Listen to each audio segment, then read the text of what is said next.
It's the off season for football, but man, this is the most jam-packed sports weekend we've had in a while. It was a great week for competition in some areas. It was a bad week for competition in some other areas, man. Y'all saw, we're going to talk about Carl Anthony Cole, okay, today. we gonna have to talk about it. And look, we gonna be nuanced about it, but we gotta talk about it. We gotta talk about this. I don't know. It's not gonna be a lot of nuance. It's not gonna be a lot of nuance. I'll tell you that right now. There's no nuance at all to this conversation. There's no nuance. We're not gonna talk about the maturity. Hey, if you came to this pod looking for some maturity, I want to tell you right now, I'm not doing none of that bullshit. Absolutely not. No. So we're gonna talk about that. We're gonna talk about Dawn Staley and South Carolina and just women's basketball in general. You know what, Cole? I'm gonna surprise you. We picking teams today. We gonna have our own WNBA draft today. We picking squads. All right. We picking squads. And let's see, what else are we talking about? Oh. Who folded bigger? JB Bickerstaff or J. Cole? At least JB waited to the fourth quarter. Okay. Again, there will be no nuance on the show. We can really just talk about that for about 2 hours. Honestly, we can just look. The one thing we can't lump in to JB Bickerstaff and J. Cole, because right now, I'm not saying that they are perpetual losers, but right now in this moment, as we talk here, April 9th, 2024, they losing. Okay, they losing bad. And we cannot have Dawn Staley associated with such lucidry at this moment. Okay.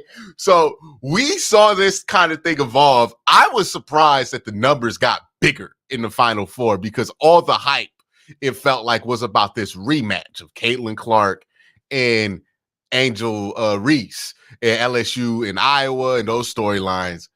But when that UConn game did a bigger number, that's when I was like, oh, they really got something. Because that, like, pumping up that game, there was shit talking, all that. Like, 13 million people tuning in because, like, Paige Buchers is great, and so is Caitlin Clark. Okay, that you really have something going there. And then the national championship game, obviously, you have the dynasty and Dawn Staley going up against Caitlin Clark. And all three of those games, bangers. Okay. Bangers. I don't know what it is about Caitlin Clark, but bangers follow her. Like, I ain't never see her play like a 30-point blowout because I don't watch like the first round of NCAA tournaments. But like every time I watch it, I'm like, yo, the pace is fast, the ball is up, and the shot making is incredible. Like, she's been in 2 games where they scored 90 points. Like, it's nuts. Look, man, I just want to make this point really quick because I was watching the men's national championship game yesterday. Mm-hmm.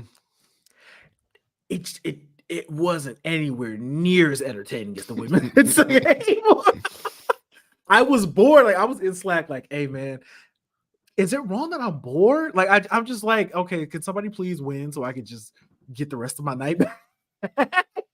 I was just bored the whole time. I was bored. It was shocking to me. One, like, outside of one foul call in the UConn game that everybody was arguing about, right? It feels like they let them play more on the women's side. Like, I don't know if it's true, but like from a television viewer standpoint, the women's game felt more physical. Like, it kind of just felt more like hoops than the men's game. Because like college basketball has kind of devolved into this thing where it's like, we got one thing that works. And we just do that one thing, right? And it's not very interesting to watch. And also, my hot take, y'all got to take these fucking basketball games out these football stadiums. It hurts the product. It does. It's not like, it's good for the wide shots and everything, But like something, it just don't feel like basketball when it's that much fucking space. The swishes don't swish. It feel like they got to work extra hard to shoot the three. Like it feel like work when I watch it. I don't know. Have you ever noticed that? Man, I never really paid attention to it, but I did notice that the women's tournament in Rocket Mortgage Fieldhouse in Cleveland, it was a way more enjoyable thing to watch on time. Yeah, and the audience reactions are way louder in an arena. Way louder. Like you feel it in an arena. Look, man, you don't got to have 60,000 people at these things just because you can have 60. And look, this is my note to the women's tournament. Don't do it. I know y'all gonna be able to sell 70,000 tickets next year. You ain't got to do it. Y'all got it right. Okay. Like, honestly, like one of the things I think that's appealing about the women's tournament is that, like, okay, this is kind of like you remember college basketball being like this. There are people who are stars that have been there for 3 years. When Caitlin Clark checks out of Iowa, it's like emotional. She's been there for like 4 years. Like, there's a legitimate career that people are putting together on the college side, on that side of the game, versus in the men's game where it's like, if you're dope, you're out, like one and done. And sometimes, a lot of the times, the best players in the draft don't even get that deep in the tournament. Yeah, man. Hey, but we got to talk about this game, dog. We got to talk about this game. Which game? Because no. I'm talking about the national championship game. Because I'm not gonna lie to you, that first quarter. Which game are you talking about? The women's national championship game. Okay. UConn versus the national championship game. Yeah. The actual national championship game we cared about. The one America watched. Okay. Most watched basketball game in the last 2 years, by the way. And it's like the men's tournament gave up. They was like, fuck it, we gonna play this shit at 9:00 on Monday, dog. Y'all gonna be watching The Rock? Y'all not watching this? Like, hey, we need to talk about WrestleMania too, because I was watching WrestleMania like, yeah. I felt like a little kid again. It was great. But anyway, man, that first quarter from Caitlin Clark,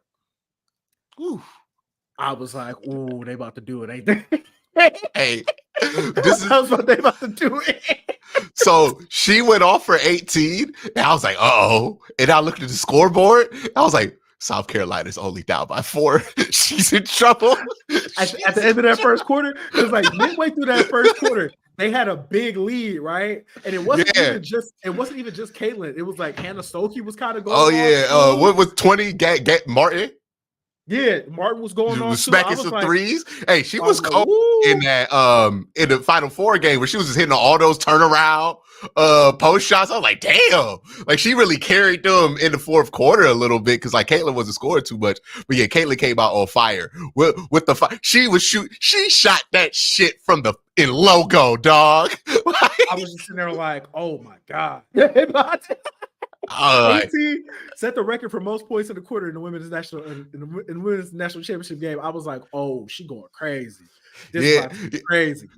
And poor Diana Taurasi had that quote come out at the wrong time, right? Had that quote. Look, I'm a Diana Taurasi fan. That's one of my favorite women's basketball players on top. Cold. You gotta look at the highlights, and y'all know what y'all talking about. Like cold.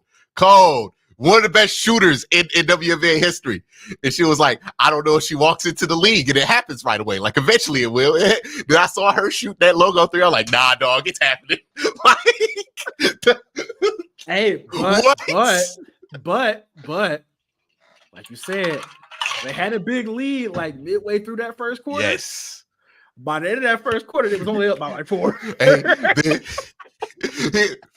They took that lead, and then Camila Cardoso checked in, and they had no answers. Okay, it wasn't even. I mean, she went off. Don't get me wrong, Cardoso went off, but it was those freshmen. Yeah, came off the bench. Wasn't her name Tessa? Tessa Johnson. Tessa Johnson and Falele. Dog.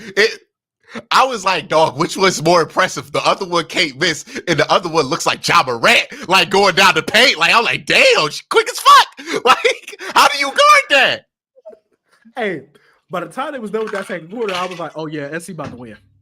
Yeah, they're not just about to win; they about to win by a lot. This is what they do. I was talking about this on Twitter. I was like, because I watched a couple of the SC games. I'm like, I don't think people understand this. Is what they do. They will start slow and make you think you can compete with them. But then you realize, don't none of them get tired because they don't have to play none of them that much. Like, meanwhile, Iowa, I don't know if they had any subs check in. Okay, like I'm pretty sure somebody checked in at some point. But Cole, were you aware of any substitutions that were made in that game? There were none to be had. Okay, I was looking at poor Hannah Stalky. I was like, ooh.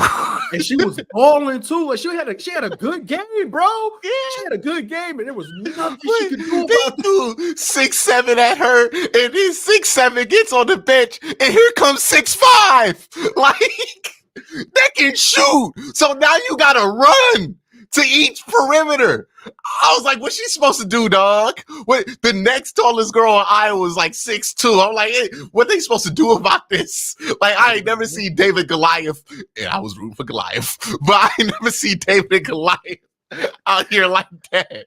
I'm glad we both know. I'm glad we can both acknowledge we were rooting for Goliath in this situation. Hey, look. When Kayla had 18, I was like, hey, bro, she does this the whole game. It's hers. Like, what can you say? He's like, we can't hate. You can't hate, bro. Can't be hating, dog. This ain't what this is about. Okay? That's just hoops. But, woo! Yeah.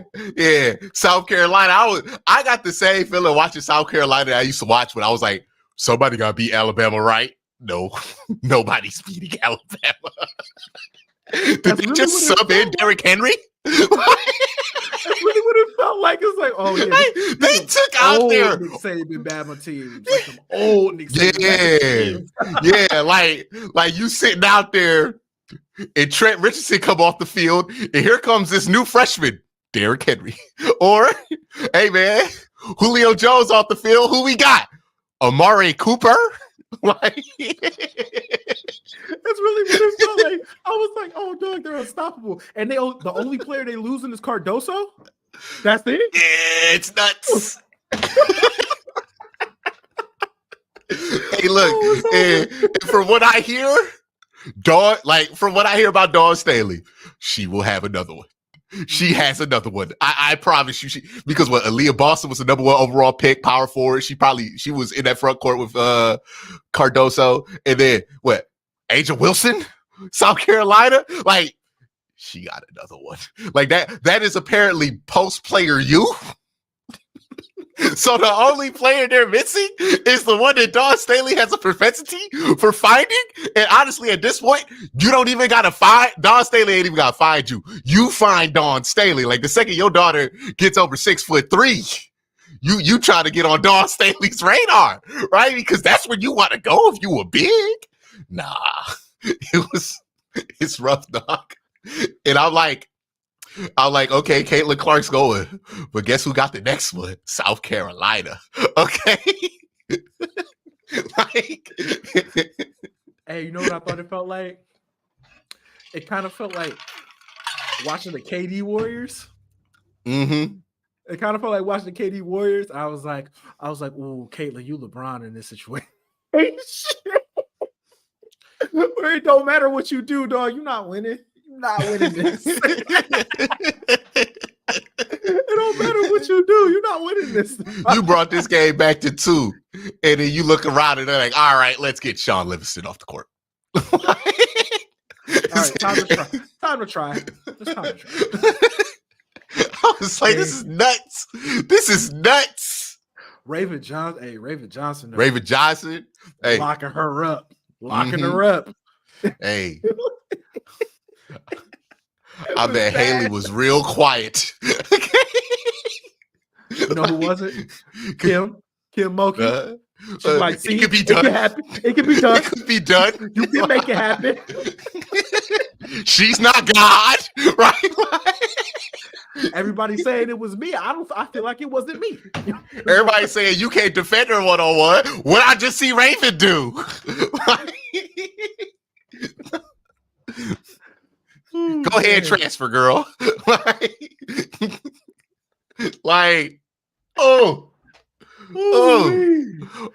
Man. Like this, so many things happen, and that's how like crazy South Carolina is.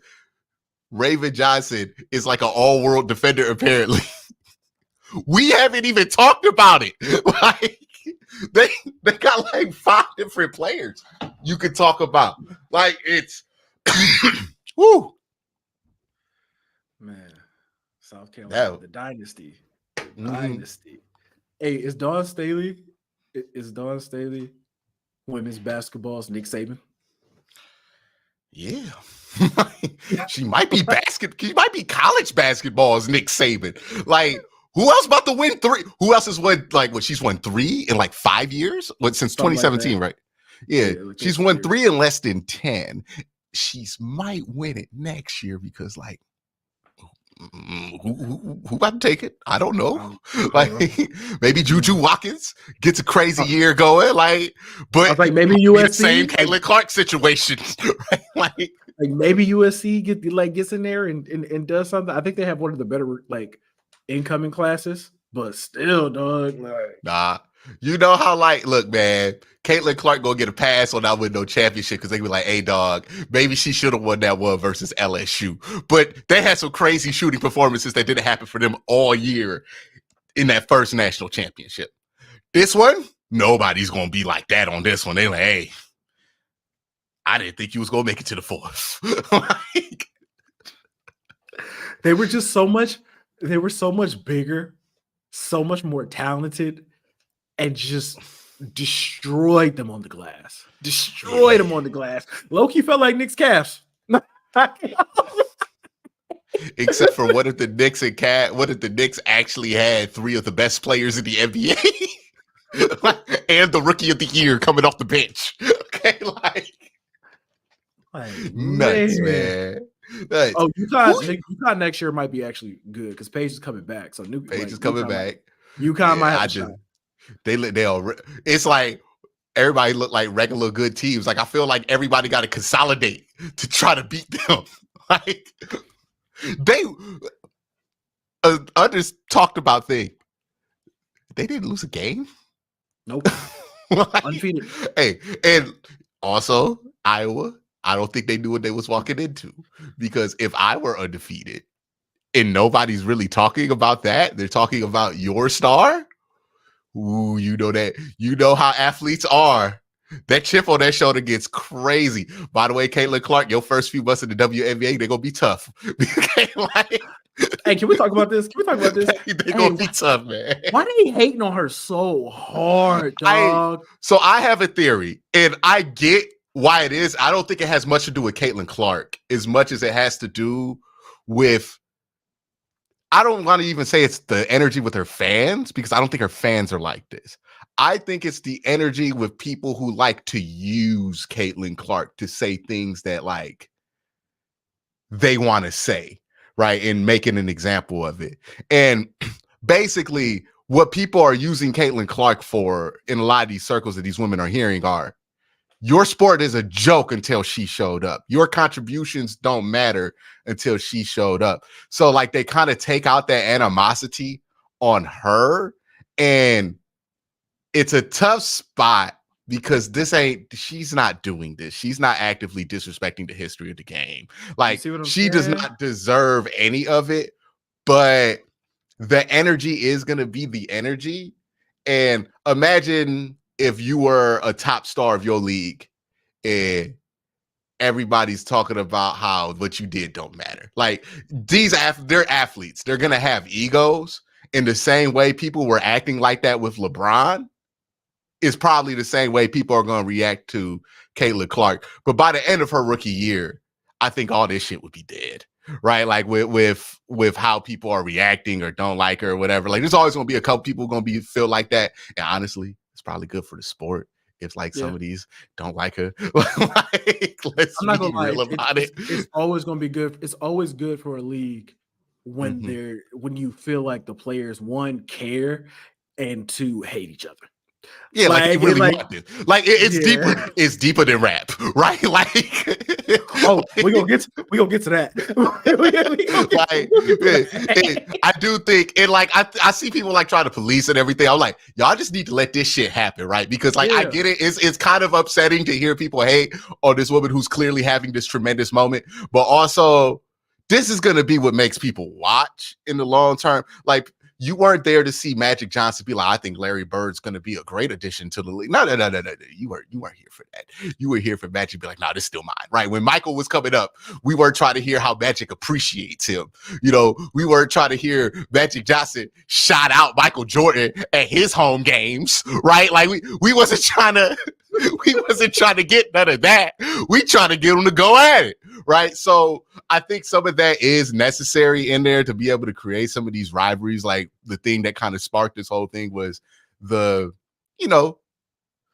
do I put this in an eloquent way? The obvious and visual friction that Iowa and LSU had was what really attracted a lot of people to the dynamic. And I think a lot of people have fallen in love with it. So that some of that's going to be necessary. It is what it is. It's not pretty, but that's sports. Like you come for the drama. But yeah, like Brianna, hey, Jack Harlow's not a great rapper, but he did have one great point. Like, it be the ones that look like me that he hated, right? Who was out in front? Brianna Stewart, Diana Taurasi, right? It wasn't Asia Wilson. It wasn't Candace Parker, a legitimate one of the greatest women's basketball players of all time. Candace Parker ain't saying nothing crazy, right? Like it be Cheryl Swoops, undersized point guard, right? Like it be the ones that be like, that was me.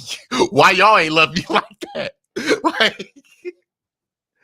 So you saying Kayla gotta hang out with the sisters a little bit more? Hey, look, Kayla gonna be up there like, man, Diana Taurasi is really giving it her all tonight.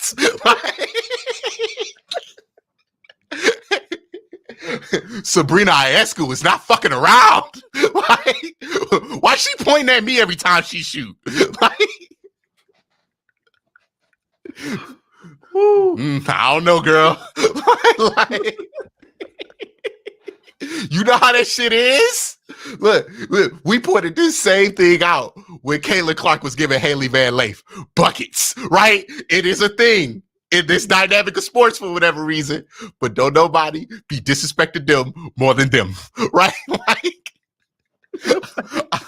it's true though. It's true. We don't be thinking like we are not enamored with the idea of Cooper DeJohn playing corner. We're like, yeah, he good, but the Nick Bosas are out here like, can that happen? Like, are we sure he's good enough? We sure he's fast enough? We ain't as married to that idea. We're like, yeah, he can play corner. What the fuck are you talking about? Cooper Kupp can play wide receiver, but it don't go like that. And with Caitlin Clark, her struggles are going to be with the other Big Ten point guards in the WNBA, right? Hey, Paige wasn't trying to lose either, all right? Like, I ain't gonna lie though. Nobody really had that energy for Paige at all. Nobody had that energy for Paige. And when I found out, I was like, I wonder why nobody like kind of going at her like the way they be going at Caitlin. And then, find out some things about her family dynamic. I was like, oh, maybe. You have to share that with me behind the scenes. maybe that's why they give her a little bit more grace. So just a little bit more grace. Oh, this is good. The same way with Cameron Brink. She's whose? God, like she stepped. What? Oh, I didn't know that. I was like, okay, it makes it in my mind. It made it make a little bit more sense. That's all I'm saying. Yeah, hey, she gonna prove herself. She's good. I think they all know she's good. It's just I think like people forget they're competitors. Like athletes should be competitors, and the same way some people were like, hey, Whitney ain't gonna come in here and change the league. Like, who was saying that shit? Then Whitney came in there, put 30 up on him. He's like, nah, the league's changing. Like somebody did that this year. Hey man, the Wemby, the shit Wemby does every game is just like dog. I'm like, he ain't even like there yet. He's not even all the way like physically developed yet, and he is just dominating. It's like watching a 7'4" awkward toddler dominate the sport at times. You like, oh my God, what this dude gonna do when he's full grown? Like, I think it was Draymond who was like, yeah, man. I think I said earlier this season. I said, you know, he shouldn't be defensive player of the year. Yeah, I lied. Yeah, he should. no, it's different. he was like, I'm not gonna lie. And I lied. He actually should be defensive player of the year. I don't care what the record is. Because people see him standing, like it'll be a fast break, and people see Wemby at the hoop, and they're like, nah. Let me pull this back. All right, we're gonna talk about J. Cole, but before we do that, we're gonna get to these super chats. Greg, can you pop on up? Oh, we got hoodie Greg today. Yeah, it must be 65 degrees in LA today. Like 64. Ooh. It's hoodie weather. We got Akalon gave us a chat before the show even started. This should be titled The Three C's: Cole, Caitlin, and Cody.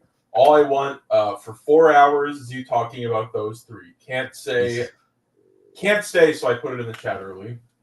Hey. Shout out Akalon. We'll talk about Cody in a second. Hey, low key, we might need to talk about the Cavs first, because if we start talking about Cole before then, we're not gonna talk about the Cavs. We gotta get the Cavs talk out the way so we can talk about what we came to talk. I've been waiting all week. Soul Train. I was texting Cole during the week, like, am I tripping? We gonna get to that. We gotta talk about the Cavs first. Let's save it. Just save it. Soul Train. College basketball picked a bad weekend to have their finals because I lost interest when it was WrestleMania weekend, and I was locked in on that. Hey, look, it was WrestleMania weekend, and it wasn't the best basketball Final Four in town, right? Like, clearly Cleveland had the better Final Four, the more intriguing one with bigger stars and better basketball. Like, shout out to once DJ Burns went out, so did my interest in that tournament. So y'all gonna take my man's out. All right. We got Professor Chaos. Women's college basketball looks like it's played on sand. Sounds like some hating shit, Professor Chaos. I'm not gonna lie to you. You hating? You hating on real hoops? It's nuts. Oh man. Come on, enjoy it. I was thoroughly entertained watching the women's tournament the whole time. And we got one more from Ray Rags. That's a good point. Nick Saban in women's college basketball is Gino Arima from UConn. Dawn Staley is Kirby Smart or Florida Urban Meyer on steroids. Ooh, Florida Urban Meyer on steroids. I like that one. Imagine that. Could you imagine that? Florida Urban Meyer. Hopefully she's not doing some of the things that Herb was doing. But Herb wasn't doing anything. It just happened, right? Oh, like that. Herb was allowing a lot of stuff to happen. You're right. All the super chats, if you guys ain't it crazy that like Joe Hayden, the like most renowned nice guy in the NFL, everybody loves Joe Hayden, was in the same locker room as the Pousey brothers and Aaron Hernandez at one point of his life, and Cam Newton. And Tim Tebow. What was Bible study like on that football team? I gotta know. Hey man, I'm not gonna lie. I am not gonna lie. That's a crazy locker room dynamic when you just list the names out. When you just list the names out. Percy Harvin? Like you just list the names of everybody who was on that roster. You're just like, how did they function? And then the crazy thing is, we think about it now. Like when we talk about Florida now, yeah, it's a very different look at it. But we wasn't talking about Florida like that when it was going. We was talking about them as the Golden Boys team, Tim Tebow's team, right? Tebow. Now we forget Tim Tebow. If we want to get to those two, Ray Rag says F it, I'll start it off, Cole. But I swear if I see another J. Cole stand say the Pimple Butterfly is boring when J. Cole dropped some of the worst bars I've ever heard. We gonna get to it. Ray Rags, hold on to that. We gonna get to it. I promise you. I promise you. Fell off like the Simpsons. We got. I promise. Hey, why fell off like the Simpsons? We got Sammy Football. First one was tragic. Q, I gave you some more insight on my Johnny Football jersey purchase on the comment video. Oh, I gotta check that out. Because like that man, I was talking about horrible jersey purchases a Browns fan can have, and like the top tier is the 2015 Browns redesigned Johnny Football jersey. Because how the fuck did you buy that jersey? Like we knew by the time they changed the jersey that this probably was not a good idea. He was in rehab. Like my first ever sports jersey was a Brady Quinn jersey. Did you? Me too. Oh, They were all selling value. Well, they were all selling Value City at the time. Yeah. Oh, my first sports jersey was the Kobe jersey, but not just any Kobe jersey. My first Kobe jersey was that blue one. That that blue one. Lost the Minnesota Lakers throwback. Ooh, it was cold too. It was 8. Cold. Oh, of course. It was cold, dog. Well, it was cold. Did any of us own a redesigned Browns jersey? No, absolutely not. By the way, No. let's smoke the pack on them ugly ass redesigns. They finally dead. We got rid of the brown face mask. Fuck you. Fuck you. Fuck them jerseys. I hope you don't rest in peace. I hope you burn in eternal uniform hell. And I hope these kids don't ever bring this shit back. Okay? Like, Oh, you was not about to say kids. You had to catch yourself. I saw you. Ooh, you was about to get your mind aside, y'all. I pray these little 2,000 babies don't come out here. Oh, well, there's a unique look and hair clip. We should bring it back for a game. I will strangle you. Okay? Like, you will find out what grown man strength looks like. Okay? We are never. This ain't the creamsicles. It's nothing cute about them jerseys. It's nothing fun or erotic. Fuck them jerseys. I'm glad they gone. I have scored for those uniforms, dog. Oh, I don't know if it's just me. Cole, did you hate those jerseys?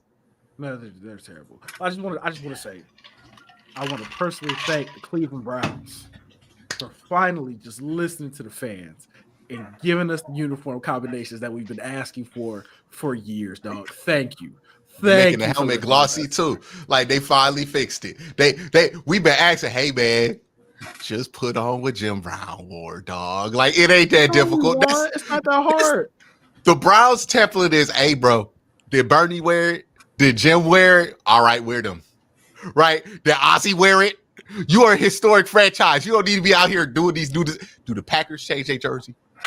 Like, it's like when the Lakers be trying to change their jersey. I'm like, bro, stop doing that shit, bro. There's two changes you can make to a Lakers jersey. You could go back to the 2001 collar, or you can go back to the Showtime collar. That's it, right? Either the collar is round or it has like that little that whatever the fuck they call it. But you know what I'm talking about. Like the Kobe collar is what I'll call it. Like the only new alteration that everybody was like, okay, that's kind of dope, was the Black Mamba jerseys. Those are the only ones where everybody was like, okay, if we're doing it for being, these are actually kind of cool. Okay, dope. Outside of that, we don't need no more.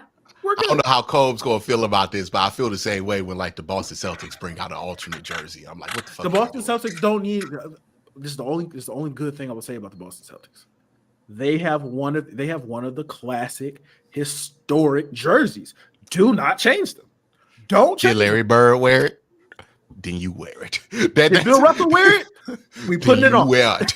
Okay. Look, same thing with the Lakers. Anything Kobe wore, anything Shaq wore, anything Wilt and Magic and Kareem wore, you can wear it. Jerry West, right? We can wear that. All right. Anything else? Nah. Okay. Like we're not trying to come up with no new era. You already got it. You know? Even the Cavs, Hey, we all know that first LeBron I don't know run, why we run away from this that because first LeBron run, them jerseys. why don't we just wear those? Those were probably the most elite Cavs jerseys we had. Dog. Yeah, like that first LeBron run, and then low key when he came back the second time, like that first run of jerseys before we started putting the Goodyear patch and fucking gray jersey. Oh, like, you talking about like the 2015 year, the 2015 with the clean, ones? the classic Cavs with the, and Very then they had the simple. navy blue. Why do we Ooh. wear anything other? Now I think the new jerseys are actually kind of good for the Cavs. Like I like these uniforms that they have now. I think they simple. I think people were clowning them for being simple, but I'm like, it don't got to be crazy. Like them crazy jerseys don't age well. But yeah, man, Dan Gilbert should be on the same move. Hey, did Bron wear it? We weared it. That's what we go. We go forever be associated with Bron, right? What do everybody want the Toronto Raptors to do? They won a championship. Everybody's still like, no, wear that shit Finch for. Okay, like because it was classic. It was history. History was made in them jerseys, man. History was made. You get a player. Like, think about how Myles Garrett looks at them ugly ass redesigned uniforms versus how he looks now. I couldn't imagine Myles Garrett being defensive player of the year in them ugly ass uniforms. Could you imagine that? Like, no. We needed to change the uniforms to make something like this happen with Myles Garrett. Like, hey man, TJ would have won that award if we still had them ugly ass. Yeah, they looked at it like there's no way he's that impactful. Okay. Is that orange threading I see? Ugh, yuck. Lost my vote. Absolutely lost my vote. See, would you bring back the white face mask? Myles could get that bitch with 13 sacks. Everybody mad. Who cares? He won it. It was his. He earned it. But let's talk about JB real quick, man. Real quick, we did get a few more super chats before we hop skip that one with Ray Rag. So we gonna put that one up in a second. I'll read that one up during the Kendrick talk, but just to make sure we're caught up on the college stuff, Soul Train said the UF team also had Carlos Dunlap, Brandon Spikes, Riley Cooper, Louis Murphy, and Janoris Jenkins. Man, that locker room dynamic had to be in. Hey, how did Urban get them to buy in, dog? Hey, dog. Hey, he was a good mixer of worlds because there was Florida Georgia linebacker. Remember that was hot back in that, like the Florida Georgia line playing, and you know what else was playing? The Shop Boys. Okay, like, maybe it was just at a unique point in our culture where that could happen. Like, you know, that's crazy. That's because that is a nuts locker room, right? Like Tim Tebow, Riley, they had to have 2 Bible studies. I need to this is the stuff that we need to look into because when it comes to football teams, you all know where the T happens in college is at the Bible study. And I need to know what was the Bible study situation. Anybody that was near US program, please let me know what that was because I can't believe that Tim Tebow and Riley Cooper were at the same Bible study that the Pouncey brothers were at. And if you don't think the Pouncey brothers went to Bible study, I think you were gravely mistaken about what football looks like in Florida. Okay, they were 100% at Bible study. 100%. They was beating people up. You think they would? Yes, I know because they did that. I know they went to Bible study. Like, what are you talking about? Oh man, we got.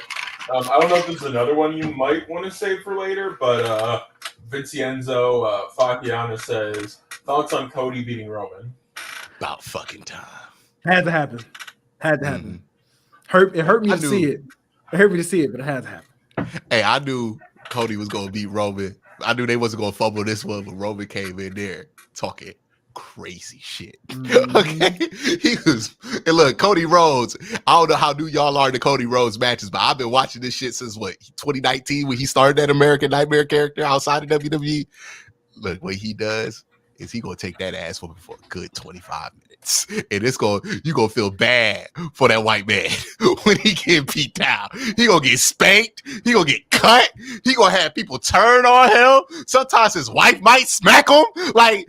All kind of things are gonna go wrong for Cody Rhodes, but with the power of you, he will fight through it. And it sounds cheesy as when I explain it, but when you be watching it, you be like, yeah. Like, I'm and not gonna lie. When Rock came out with Cena, and just when I thought, The Rock was about to give it to Cody, you just hear that gong. Now, what if instead of the gong coming out and it was Undertaker? You know what would have been even better, Cole? You know who we wanted. No. I'm not even talking about Stone Cold. Who you That talking about? gong go out, it is Farouk. Okay. Yes. Stepping in and saying, no longer, brother, are you going to take the... Nah, Cody getting this. Man, we needed that Farouk run in. I was hoping we get just that one more Stone Cold. Just taking it to the Rock one more time. That's what we needed, dog. We needed Stone Cold to come out there with the ATV. Just stun it. You know what, though? Stone Cold is the one that's going to reset the match. That's what needed to happen. Stone Cold comes down there. He stuns The Rock. He comes down there. He stuns Roman Reigns. Cody Rhodes is like, yeah, thank you, Stone Cold. Fuck you, Stone Cold Stunner. He drinks beer. He walks the fuck out of there. He gets a ref in the ring, and we're gonna start that son bitch back up. Okay, that's what we love about Stone Cold. He's just pure chaos. Dude, we gotta talk. We gotta talk about this real quick. Trick Williams, superstar. Oh, did you see my pro wrestling comps? Where I was like, Trick Williams and CJ Stroud. The second you look at him, you're like, yeah. Yep. Yeah. Yep. There's an MVP in his future. Oh, more than one. If he doesn't achieve anything, it's because you fucked up. Oh man, Trick. I was watching Trick match. I was like, hey man, that's what it looked like. Mm-hmm. That's what it looks like. That's one of those. When the whole crowd was like, what? Mm-hmm. I was like, yeah, they got one. Like, sign that lifetime contract, buddy. Like they got one for sure. For sure. Yup. But let's talk about these Cavs. Yeah, let's talk about these Cavs. Cool. I am personally under the opinion that there is nothing. What's up? Real quick, let's get to these super chats from the last two that Ray Rag said. Let's do those real quick. All right. Yeah, I'll do them out of order just because there's one about wrestling and one about the Cavs. But he said, man, the storytelling where Roman needed to get revenge on Seth because of the Shield betrayal more than needed to beat Cody is what ultimately cost him. Cinema. Real cinema. Hey, man. Fuck Vince McMahon. Because this shit was not happening, dog. When he was, I don't know how much wrestling you was watching under Vince McMahon, but like something just like that, man. I had to watch a whole nother company to get some shit like that when Vince was in there, dog. Because he just like, oh no, we're gonna have our truth interfere for no reason. Like this is all kind of just stupid shit, man. Wrestling gets so much better now. And then this will lead us right into the Cavs. From Ray Rags, I love the blue alt Cavs jerseys with the alternating, the wine and gold on the blue stitching. I feel like that's LeBron's like logo on the Cavs. Every time he comes in, he makes sure you bring back a navy blue. Because like you notice, those were the ones. Like those were the ones that just like when I say everybody had them old Cavs, that old Navy Cavs jersey. Everybody, dog. DeJuan Jones is somehow still wearing his.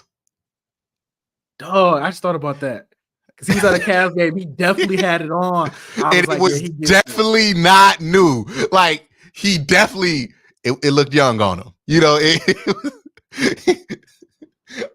I promise you, he had a harder time getting in and out of that jersey than he does. Like he had to go like that to get that shit on. Like you know, how you get your pants on. Was that the game that Max Strus hit that crazy game winner? I feel like that was jumped a whole roll. Yes. Yeah. DeJuan Jones gets us. Is he from Cleveland? No, he from Indiana. Hey, well, he Cleveland. Anybody got a 15-year-old alternate Cavs jersey for 2007 and still wears that bitch to a game, even though they clearly have the facilities to get a new one. Yeah. That's Cleveland right there, baby. Like, not just Cleveland, East Side Cleveland. Like, I seen that same fit at a Sadie's. Like, I seen it. Like, I've seen that same fit at Sharks Only. Like, Oh man, fit right in. Yes, Dewan, you're home. I don't know where you from, but this home now, dog. Okay. All right. Unfortunately, we got to talk about these Cavs who need DeJuan Jones to at least do the fucking inbound pass. Hey man, hey JB, it's over, bro. It's over. Like, is there anything he can do to save his job? No. I don't think it's so. One of those. It's one of those now where like it doesn't matter what happens. We know you're not the guy. Like we know you're not the guy that's going to lead this team to where this team's trying to go at some point. He's not going to be able to do it. And having Darius Garland inbound the ball in the most important moment of the game, and a game that you honestly like obviously should not have lost, but also needed to really win. Yeah. Especially because you got smoked by the Lakers, you got smoked by the Suns. You were up by 25 on the Clippers, and you end up losing. You blow that lead and lose that game at the end. Yeah, man, it's not gonna happen. And then there was a report that the players were questioning the defensive scheme in that game. That I was like, oh yeah, that's it. That's it. Over. See, you could do some dumb shit as a coach, and you get on the run. The players like you, you keep your job. But the second the players are not sold, you're done. Hey, ask homeboy, they got his job took by Doc Rivers. like they was not rocking with them, right? And it's clearly gotten to a point to where they stopped rocking with JB. And once that happens, it doesn't even matter if JB's a good coach or not. He's not going to be the guy that gets it there. Good coaches have gotten fired for that same reason. Bad running luck, bad strategy. It just didn't culminate for JB this time. I don't think he's a bad coach, but he is no longer the coach of this team that's going to help this team get better, right? I think that's a fair enough assessment to make. So, yeah, JB, I really like, even if you go on a crazy Eastern Conference final run just because like one of your shooters gets hot, I wouldn't fall into the trap. And how do you feel like if the Cavs can't get Donovan Mitchell, do you think that they should consider maybe just kind of like hitting that soft reboot button and maybe even trying to like move Garland too and just say, hey, we might stink for like a year? And then when do they get their draft picks back? Because they got pick swaps for like the next 2027. I mean, they're gonna be better than the Jazz forever, so those pick swaps not go. It's the unprotected picks. It's the unprotected picks they gave up that they have to worry about. But like the pick swaps, bro, like they're never gonna have to worry about that because they're probably always gonna be better than the Jazz. And also, I'm like, hey, I think Evan Mobley needs to be on the team where like he's allowed to grow, because I think it's obvious. Like, I know some people like are dead set on like Evan's not developing. I think it's obvious that he is budding, but he needs the opportunity. He needs the shots. He needs that stuff. Like, he needs to be able to know what it feels like to have a bad first half shooting and still shoot into a good second half. Because sometimes what happened with him is that he misses a couple shots, he goes away because he's used to that. He's used to, hey, if I'm not making shots, Darius or Donovan, not right now, but usually they're going to make them, right? And that's winning basketball. I think he needs to get to the points where he could be a little bit more resilient than that. And I don't know. I just think in general, this team would be better served in the long run to empower Evan Mobley more on that end. And if that means suffering for a year or two to make that happen, I think it's a fair enough trade to make. Now, you might not have to get rid of Darius or Donovan to do that. You might be able to do that with both of them there, but I know it can happen if both of those guys aren't there. Not saying that this is what they have to do. I'm just saying if it does come to it in the long run, I don't think it's the worst option. And I think to myself too, man, is there anybody who's more of a victim to their own success than Evan Mobley? Because he was so good early on, the team got so much better, so much quicker than they expected that they kind of scrambled to put pieces around him. And those pieces weren't great fits. And I wonder, like, if he was just like, if this team was still in the lottery a year after they drafted him, one, where would that pick have fell? Who would they, like, when we talk about Chet and Evan on the same team or something crazy like that? Which would have worked, actually. Which actually probably would have worked out really well. Two bigs that can shoot, Cove. I mean, Chet can shoot, so it actually probably would have worked out. You know what I'm saying? Yeah. And it would have worked out really well. Here's what I'm thinking, like, because he was so good so early that the team got so much better just adding him, I wonder if that really did affect what this core can look like around him, because we made some short-term decisions to get better, and they did. And I understand the reasons that they did it, right? You didn't want him pretty much like getting engrossed in a losing culture. You've seen that happen with players where you can't watch that off. So I get why they made those moves, but I'm like, if he were just a little bit worse, right? Like his rookie year, I wonder if the Cavs are in a different position, because right now you look at the roster, there's some talented players there. It's just a lot of awkward fits. And I think those awkward fits are because they were like, oh shit, we could be good right now. The second Evan Mobley, like the second you got to the All-Star break, and the Cavs were pretty good with Evan Mobley. So just a lot of questions about the Cavs, because I think they have some pieces that can make them an intriguing team going forward. It's just, are they in the right place? Are they in the position to be in the right place? Is Donovan Mitchell the right guy to have? Is Darius Garland the right guy to have? All fair enough questions. I don't think they're like, I think people are going too far with like saying Donovan Mitchell is ass, or Darius Garland is ass, or Evan Mobley is ass. Like, they're all clearly good players, but it's just something to think about. Yeah, it's a really weird situation. I mean, everybody knows how I feel about the building your team around two small guards being your two best players. I just don't think that's a recipe for success. They have to switch that up. And to be honest with you, bro, I think this is going to be like kind of messed up for me to say. Losing in the first round again is probably the best thing that can happen for the team going forward, because it forces them to make like real major substantial changes to the roster. Because I think at that point you're like, okay, the way that the current roster is constructed is just simply not going to work, and we got to fix it.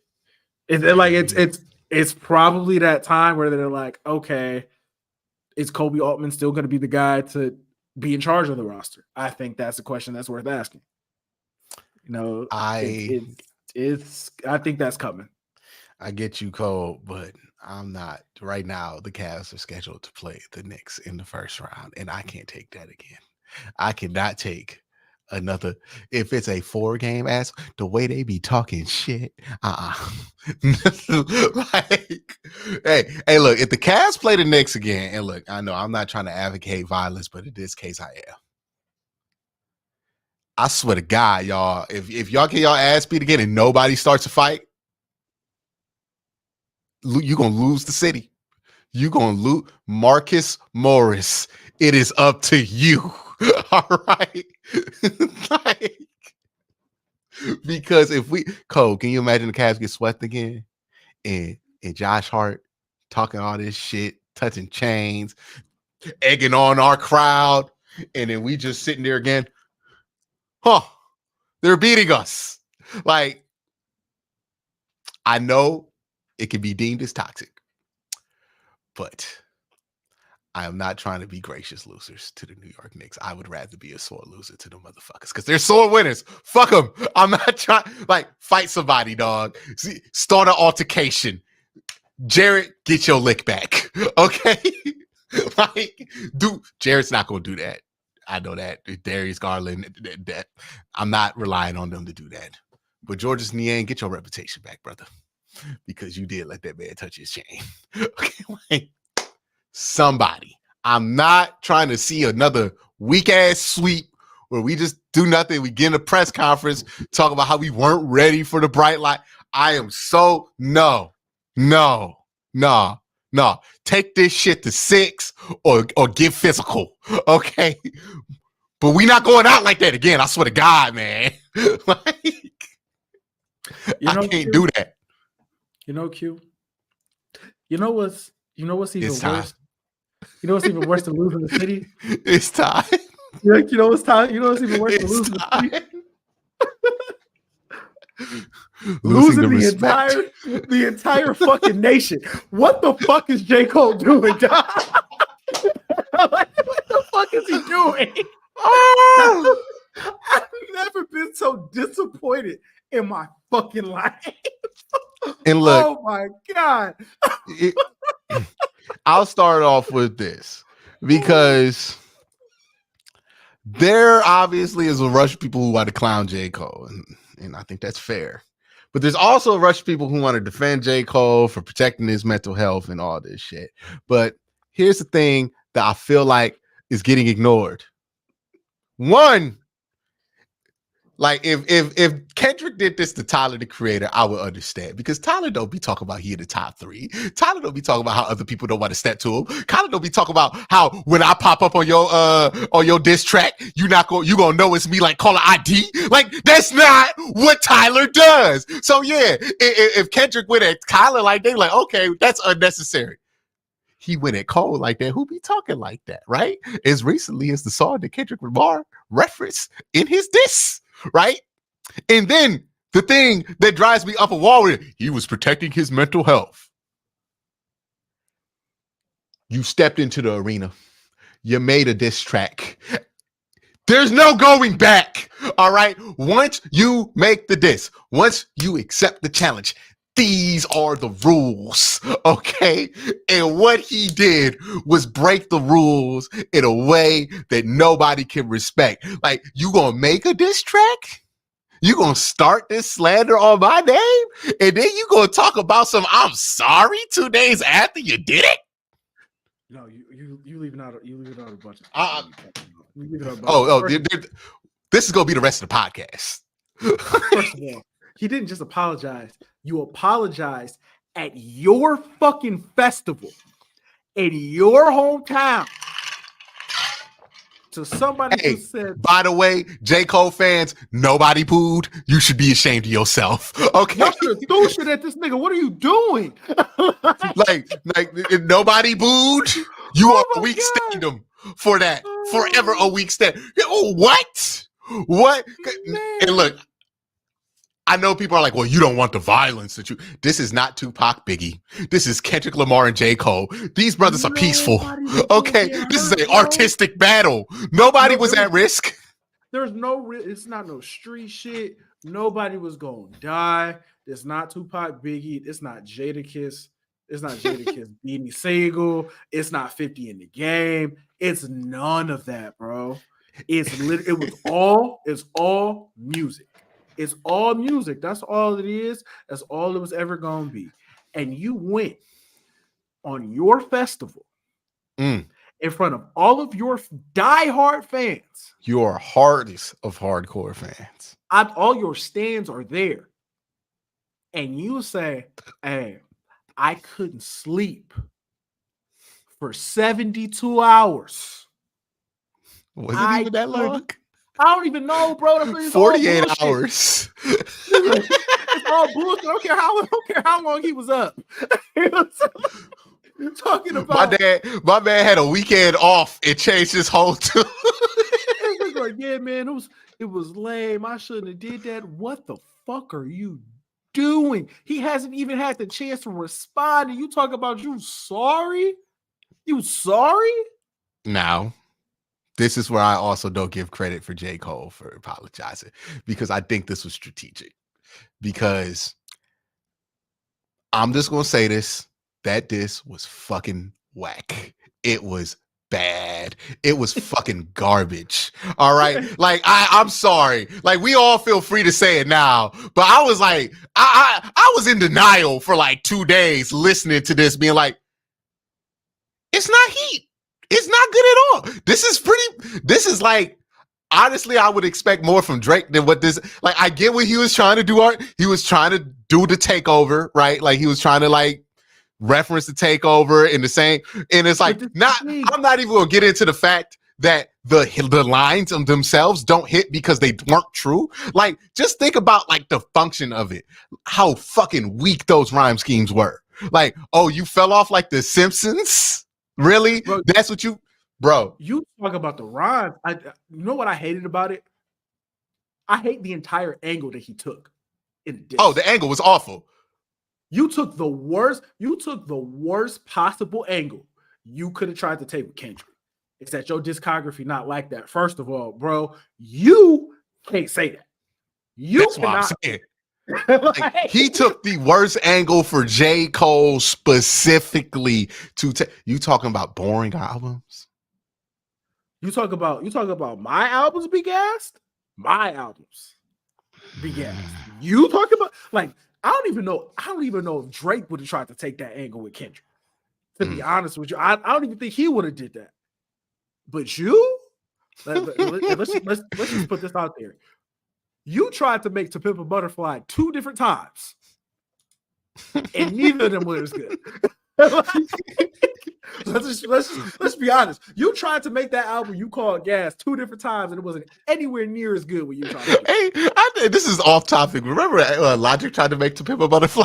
No, Logic tried to make 2 Good Kid, Mad City. He tried Good Kid, Mad City, yeah, Under Pressure, which I'm gonna be honest, was probably his best album. I remember listening to it, and I forget what was it. It was one song where I'm like, he just completely Jack Kendrick flow. He was like, I'm like, Under Pressure is a complete rip off of. Under Pressure is a rip off of Sing About Me, I'm Dying of Thirst. Yeah, that's crazy. That is crazy. It's a good song too. That's what makes it even crazy. I was like, oh, it's man. one of his best. Hey. Ooh, that's bad. Yeah. Oh man. And I was like, I went back to like this weekend. Like I was like, I really wanted, like, you know how we was rooting for close games all weekend because we just wanted to see great competition. When I heard the J. Cole this, I wanted it to be good because I want a close game, right? I want something that Kendrick has to respond to. And I was like, this shit is just so bad. It's so bad on so many different levels. Like, you could talk about it from a rhyme scheme standpoint. It's just not, Kendrick blows him out the water from a content standpoint, from an angle of what he took. I mean, like, he kind of just ripped you off in that first verse. like he basically just threw a throwaway line at you in your whole discography. Like, and it hit hard, and nothing he said there hit hard. Like, really gonna make us think To Pimp a Butterfly's bad. Also, like, did we forget Section 80 was a studio album? Yeah, he ain't missing that. He ain't missing Section 80. So, like, that's what I thought when I first heard it, because like, hey, your first one was a classic. Okay, Section 80. Your second one was boring, but everybody gassed. I'm like, no, he no shot, right? Like, no shot. He's not talking. He hasn't had one verse as good as Good Kid, Mad City in his life. No. And look, To Pimp a Butterfly, Mr. Morale, and the Big Steppers, even Damn to a point, even though I think Damn is probably like number 2 to me. Like, he said he gave Damn his props too. Yeah, but I'm saying, like, even Mr. Morale and the Big Steppers. Hey man, it was underwhelming for a Kendrick project. But if you dropped it, I thought Mr. Morale and the Big Steppers. I think it's bad. I think it's just a bad project. I know people don't. I like it. Yeah. I don't. People were saying Pie was the diss track. Hey man, listen, 7 Minute Drill is the one where he was obviously talking about him. Like, obvious, like, he made it known, I'm talking about you. You know what I'm saying? So that's what we going off of. Yeah, well, and he threw a couple bars. Look, there's nothing in Pie that makes it any better. like I don't care. Yeah, it was better than the other one. It was definitely better than 7 Minute Drill for sure. Because 7 Minute Drill is hot garbage. It's hot garbage. And people try to tell me it's a couple good lines. Like, I was like, no, there's nothing in here that hit. Like, what was the one? Like, he stole the one line, your aura's too short to slap box with the God. That's been a line that's been passed around in hip hop for like decades.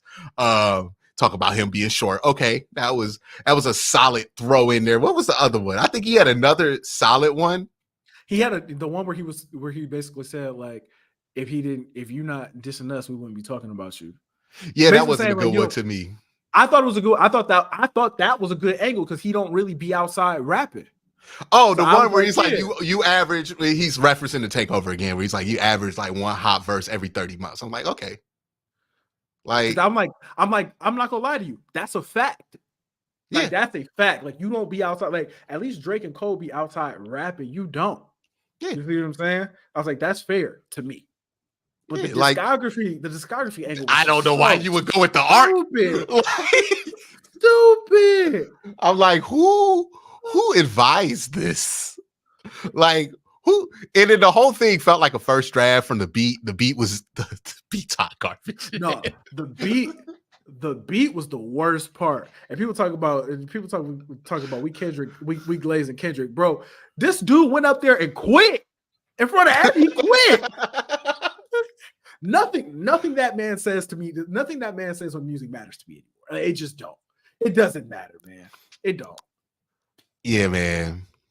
Yeah. It don't. You quit. You went up there, you put out a diss track, and 48 hours later you apologize. It's over. It's over. I know people in here still fighting this fight for J. Cole. Why? He gave up already. What are you doing? Your general quit. Like, go home. It's over. It's over. Juneteenth has happened. Like, the union has resigned, big dog. Like, it's done. This civil war is done. He resigned. He quit. Why y'all defending him? He ain't defend y'all. He quit. He agreed with me. You know who thinks 7 Minute Drill was hot garbage? J. Cole. Like, honestly, this is where I get more furious. Okay, 7 Minute Drill, hot garbage. I can admit it. He can admit it. We can all admit it now. It wasn't that good. We just wanted it to be good because we want another good beef, right? I think that's what fueled a lot of people's excitement about 7 Minute Drill. We wanted that shit to be good. He acknowledged it was ass. Okay. I can't believe I'm saying this to somebody I think is an actually talented rapper. Do what Drake did. Make us forget that you dropped this one and drop a better fucking diss track on top of it. Like, it's all you had to do. You had to come out here and apologize. You could have spent those 48 hours you had not sleeping writing a better fucking song, J. Cole. Like, why? What? Or, and this is what bothers me the most. Because I understand not wanting to leave that garbage up for Kendrick Lamar to hit out the park, because that's going to end your career. If that's what stands up to a Kendrick diss and he responds to it, you're done. You're done. But he needed, come on, bro. This is what bothers me. If you didn't feel good about the song or putting it out, or it made you feel away, don't put the fucking song out. Like, just don't say anything. Drake hasn't said anything yet. Like, Drake hasn't responded at all. Drake has put out some captions, some really strongly worded captions. I don't care about that. No, Drake gave out that TED talk at his concert. You know, he gonna stand up with his back straight and his head held real fucking high. I don't care about none of that shit Drake talking about on IG. When he actually responds, I'll care. Yeah, he got some strongly worded captions for him, man. You know, Drake sent him a strongly worded email showing his confusion and discontent with the association. This is the thing about Drake. I know when it's time, or if Kendrick puts out another song, like a real song, and he's talking to Drake, Drake's going to respond. He ain't apologizing for shit. If I'm Drake, though, and I do choose to respond, because look, Drake is more capable than we like. Like, I know we make the jokes about Drake, but like, I understand story of Adion happened to him, but Duppy freestyle was not bad. It was actually a really good diss. It's just look, it was one of those situations. Here's what, you know what happened though, right? He thought he was making a diss track. Pusha T was trying to make that motherfucker cry. Okay, it's the same thing that happened to Jay-Z. Jay-Z made the Takeover. Takeover's dope. Ether wasn't to be dope. Ether was to make you cry. Okay, Ether was to make Jay-Z cry. And if I'm Drake, bomb first. All right. Do not let this get hot on you. Go there. Like wherever you have to go with Kendrick, go there. He does not like your ass. If you respond with the regular diss track, Kendrick gonna be like, been waiting. Okay? Been waiting. I'm bringing Pusha T. Like, no. Assume this shit is hostile. Drake in bomb with Venom. Okay? Don't sit here half step. Like J. Cole did. J. Cole half-step. He pussyfooted around in his diss. Oh, it's a little bar here in Pie. It's a little bit here in 7-Minute Drill. Just pussyfooting. Just scared to death. He was bigging him up in the diss too. He's like, you got a classic. And I'm like, oh my God, get this out of here, dog. He did the MGK. Remember MGK was like, yeah, Eminem, you're great, but I hate you now. It's like, okay. Well, this made it real easy for Eminem to destroy you. Right? Like, straight up. Straight up. If MGK dropped 7-Minute Drill and Pie, we wouldn't be gassing it up. And I know some people are still gassing it up. And look, man, I honestly I prefer J. Cole's boring ass music. I be in the house, okay? Like J. Cole make music for me. I be in the house. I be biking. Like I like J. Cole's music. Y'all think I just don't like J. Cole? I prefer it. But I'm not about to sit here and act like this didn't happen. Like, hey, Maul said he committed career suicide. hey, when we done doing this, and you gotta listen to the newest Rory and Maul. Yeah. Hey, it's just Maul going in for I listened to the first hour. It's just him going in for dog. None of the greats would have did this, dog. None of the greats would have apologized. I know Jay-Z apologized after he released Super Ugly, but his mom made him do that. That was like Super Ugly was fucking that was crazy. And plus that was real beef. You know what I'm saying? That's real that's neighborhood beef. Yeah, something might happen to you beef. This wasn't that, man. You had Queens versus Marcy. There was no reason for you to apologize. There's no reason for you to apologize. Nothing was gonna happen to you. They wasn't gonna do nothing to you. Unironically, second best apology in all of hip hop, because the first best one is when Kanye was like, Jay-Z, I'm sorry. I know you got killers. Please don't shoot me. That's a crazy thing to say. That's an insane thing to say. It makes you think with all the Diddy going on, I mean, I don't think he's lying, but you're not supposed to say that, bro. It is the fact that it's Kanye's voice saying it is nuts. I'm sorry. I know you got shooters. I wonder if Kanye gets involved. No, we don't need that. Nah, we don't need that at all. We don't need that at all. We really Bro, I can't believe he said Kendrick might drop an album responding. Okay,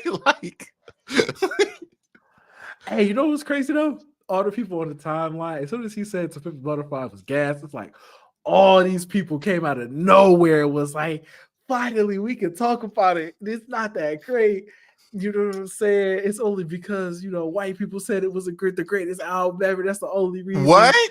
That's what people were saying. I was like, yeah, that's the only reason we talking about it like that. I'm like, all right. And okay. I was like, okay, y'all been holding this here for a while. I feel it. You know what I'm saying? I feel it. Because there is an argument to say that it was gassed. There is a definitive argument to say that it was gassed. Because as much as people put it over Good Kid, Mad City, it's one of those weird arguments where it's I don't think anybody actually prefers it to Good Kid, Mad City. Nobody does. That's what I always say. But that might be because To Pimp a Butterfly is just such a fucking heavy listen. It is a heavy listen. Yeah, it's not a movie you want to watch again after you. It's but Good Kid, Mad City, it's a narrative there too, but it's not as heavy. They got you on it. Okay. Nah, they has more To Pimp a Butterfly has Mortal Man on it, and that's that's a heavy song. But I always felt like To Pimp a Butterfly got all the love that Good Kid, Mad City was supposed to get. True. It got all the love that Good Kid, Mad City was supposed to get. And to say that an album is gas doesn't necessarily mean that you're saying the album is ass. Well, It's two different things. I think it breaks down like this. Good Kid, Mad City. We love that. Right? To Pimp a Butterfly, they love it a little bit more than us, right? Because it's like we like.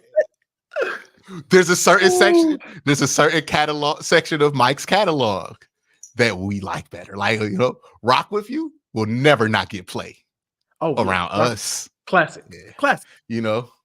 But we not really playing black or white, right?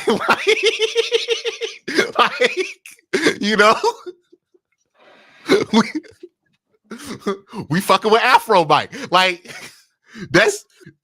I feel like that's what happened with Kendrick, right? Like, Good Kid, Mad City was when we had this dope thing. We knew this thing was dope. It was the best thing out, and it was ours. To Pimp a Butterfly is like, okay, well, they start to notice. Like, the neighborhood started to change, right? Like, okay, it wasn't just us talking about it, right? Like, it wasn't just hip hop circles talking about Kendrick. So I think that's also, like, on top of it being it's not an album that's meant to, like, be on the radio or have, like, a bunch of songs that you fucking go back to. It's an album that's meant to be experienced as something, and it's not really, like, you don't go back to, well, All Right. Like, you listen to All Right all the time, right? There's some songs on it, King Kunta. But for the most part, it's more about the journey that Kendrick's on. And, like, we all for that. We love art, but hey, Good Kid, Mad City had the fucking jams. Okay? Man down. Where you from? Like, we play that shit to this day. Okay. Hey, I ain't gonna lie. After Cole apologized, Poetic Justice, I used to steal my mama car just to drive it at night and listen to that shit because I'm like, I need to drive this shit on the highway at night. Like, okay. Yes, sir. Yes. Hey, I'm not gonna lie to you. I listened. After Cole apologized, I went back.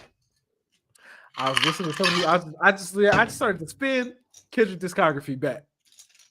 Just to see how I feel about the music after he went on stage and apologized. Not gonna lie. It's crazy. Look, like I forgot too, right? Because I was going back through I did the same. I bet a lot of people did. And this is why the tone of this conversation is the way that it is, right? Because we kind of forgot about some of the shit that Kendrick did. I went back and I remembered the Heart Part 5. No, and then the heart part 4. No, then went back and listened to the Heart Part 4. And then I'm like, oh yeah, Untitled Unmastered. Really, really good. He didn't even give a fuck about that project. Like, he didn't even get those songs names. Like, I'm out here like number 7. I ain't gonna lie, I was at the gym listening to number 2. Yep. God will get you down like this. So no. I'm like, oh my goodness. Like, yeah. Also, Black Panther soundtrack didn't need to go that hard for that. Like, no reason. Hey, no, that RBE and SOB song, Paramedic, that was a heater. Also, like, the math doesn't make sense that J. Cole was trying to do it at this because he's like 4 albums in 10 years. 12 years I can divide. But I'm like, well, Section 80 was 11 years ago, I believe, right? Yeah. And then, so it's 5. And then does Black Panther soundtrack count as an album? Some people count it. No, I don't really count it because it's not part of, like, the Kendrick discography story. And maybe that's why people don't count Section 80 because it doesn't feel like it's a part of that story. But I think it is. That's funny. Section 80 is. I count Section 80. I don't count Black Panther soundtrack though. Like, I feel like people don't feel like, you know what it is? It's like an anime or like a TV show you watch where it's like, I don't feel like people think Section 80 is canonical. I don't know. Because they feel like what Good Kid, Mad City to Mr. Morale are all kind of telling like a connected story, and Section 80 isn't. But I'm like, you must have not listened to Section 80, like, because it does. Section 80. He references Section 80 songs on Section 80 in Good Kid, Mad City. Yeah, he's laying like in Section 80. He's laying down the framework for the Good Kid, Mad City environment. Yeah, like it's very clearly connected to me. Like that's the first Kendrick project I fell in love with. By the way, we all fell in love with these dudes at the same time. Okay, at the same time. J. Cole, like I was big into J. Cole, and I get that people are gonna be like, "Oh, I'm hating on J. Cole or whatever it is," but like honestly, I feel like I'm just telling the truth. I'm a big J. Cole. I've been a J. Cole fan for longer than you, more than likely. Like it is what it is. That's what people don't understand in the comments. The reason we're upset. It's because we like this dude. Because we're J. Cole fans. That's what. Like the reason I think 7 Minute Drill is hot garbage is because I've heard him spit way better than that. What he didn't even want to. Like that to me, I was like, you didn't even try. Like, and you released it? Like, and I'm like, bro, I was like, dog, there's no way. And it's even beyond a diss, because part of a diss is like getting some people to believe what you're saying. And Cole did that. Just looking on my timeline. Cole accomplished that. He did. But dog, for you to walk it back that fast,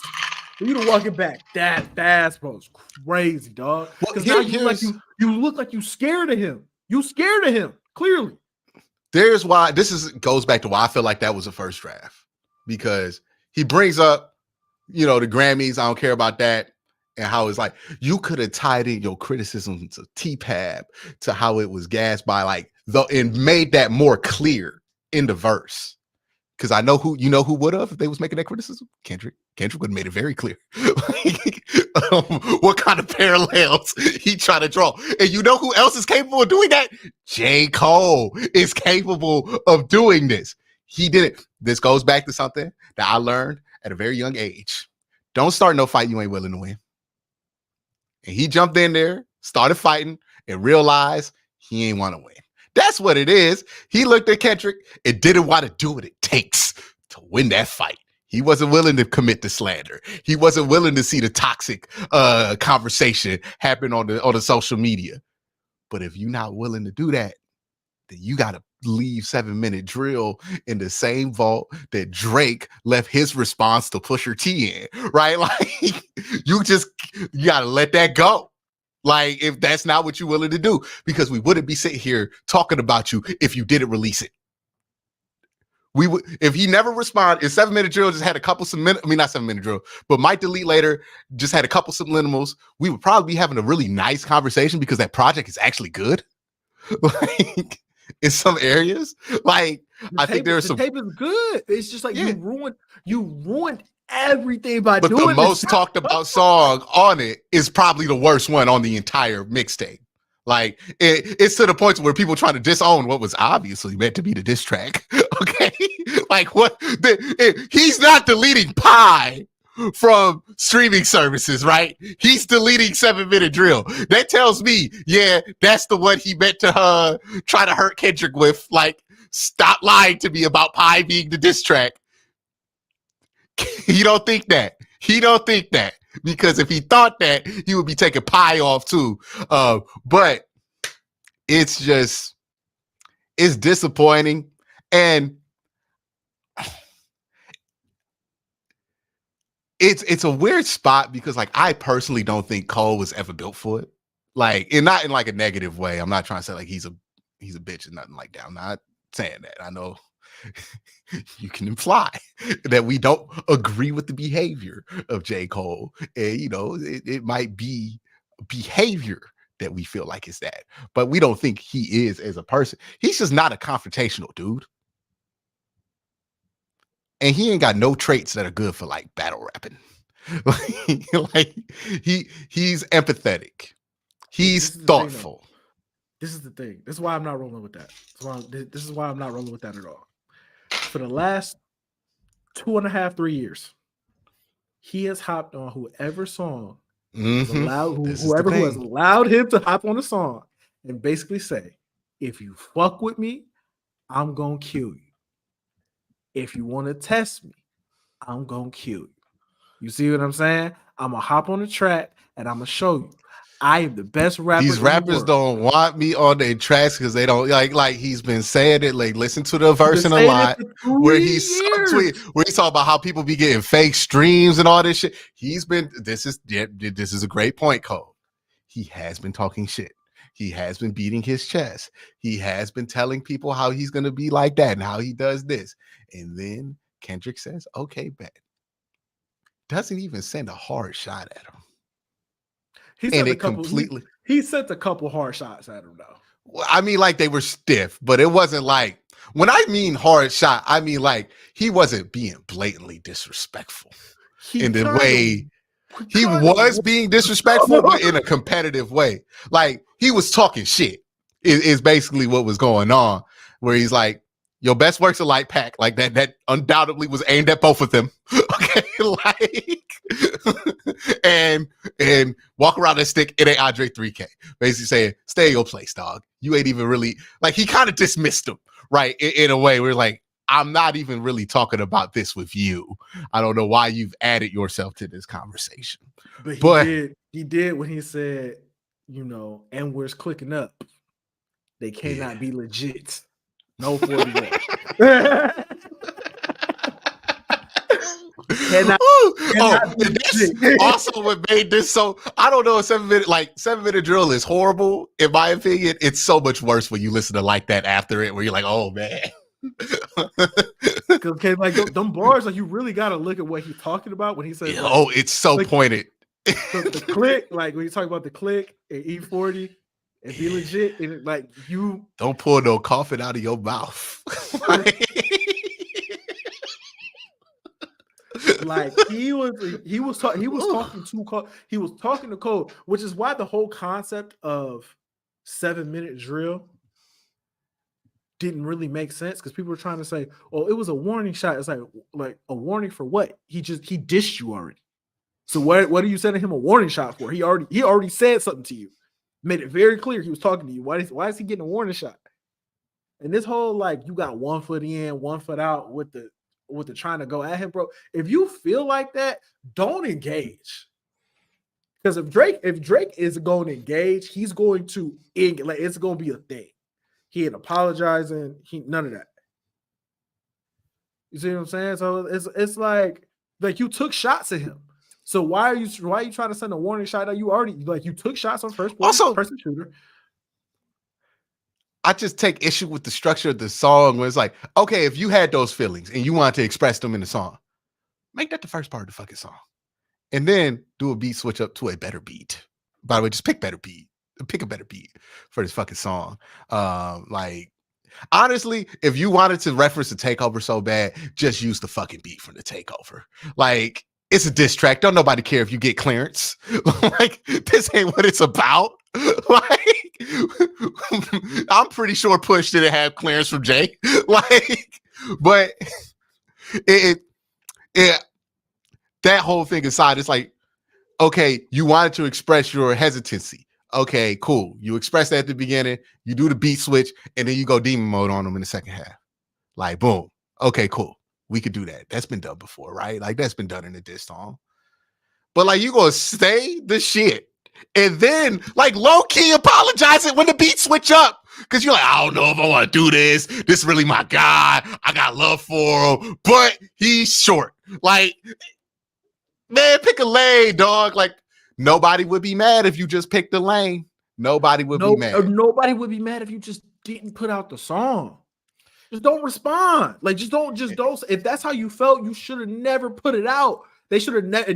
Everybody around you should have never let you put it out. If that's honestly how you felt, I would have. Like, if I was his homie, I'd be like, "Hey, man, don't even put that out because you don't even want to do it for real." If this don't sit right in your heart, don't do it. Like, I don't blame him for deciding that, right? But you got to decide that before you release the track. All right, and I feel like, he probably felt like he was rushed. The concert was coming up. And I think the reason he ultimately made this decision was he didn't want to go on stage and perform it. Right? Because he knew, okay, now I'm inciting the crowd. Like, I'm really getting us behind. He didn't want that. He didn't want to do that. Like, that's not him. He apologized. And So- then he performed "Love Yours." Hey man, Hey, this the worst. This is the worst. This in hip hop history, dog. It's the worst beef ever. there's gonna be a certain section of hip hop that he never recovers to.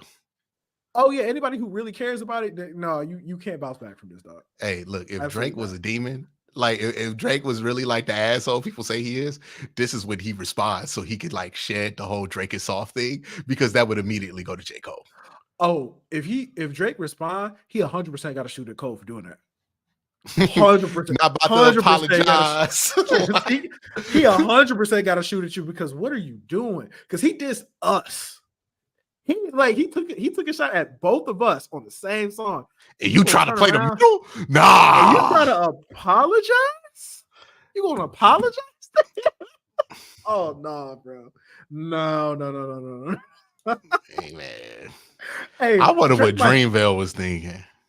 How could you? How could you, bro? How could you do this, man? Because now not only do you look crazy, we look crazy. We look Crazy. We look bad. Like objectively, we look bad for you doing this. We look weak. No. Cove, have you heard the AI Drake diss? No. I'm gonna send you the link in the private chat so you can listen to it. God, I gotta listen to it. See what you think about this. Are they gonna? I said this. Are they gonna hear this if I listen to this on here? Are you gonna play it on your speaker? I mean, I got my headphones. I got my headphones on. Like, will it just play in my headphones and not gonna play through here? I could text it to you. You can listen on your phone. Yeah, I might need to listen on my phone. I might mute my mic. Aye. Well, no, let it play because it's not copywritten. Oh, it's not copywritten? Yeah, it's not copywritten. Okay. I'm just gonna play it. Hold on, give me a second. It's in the group text. And honestly, if I were you, the first verse is kind of like you can skip it. Well, actually, just play the whole thing. It's only 2 minutes, 20 seconds. Let's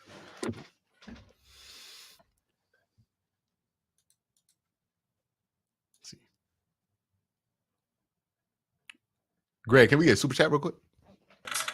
Yes. Yeah, I was just gonna suggest that. We got. I'll start going online. We got a bunch of them. Here's an old Ray Rags one we skipped over from earlier from Ray Rags. J. Cole.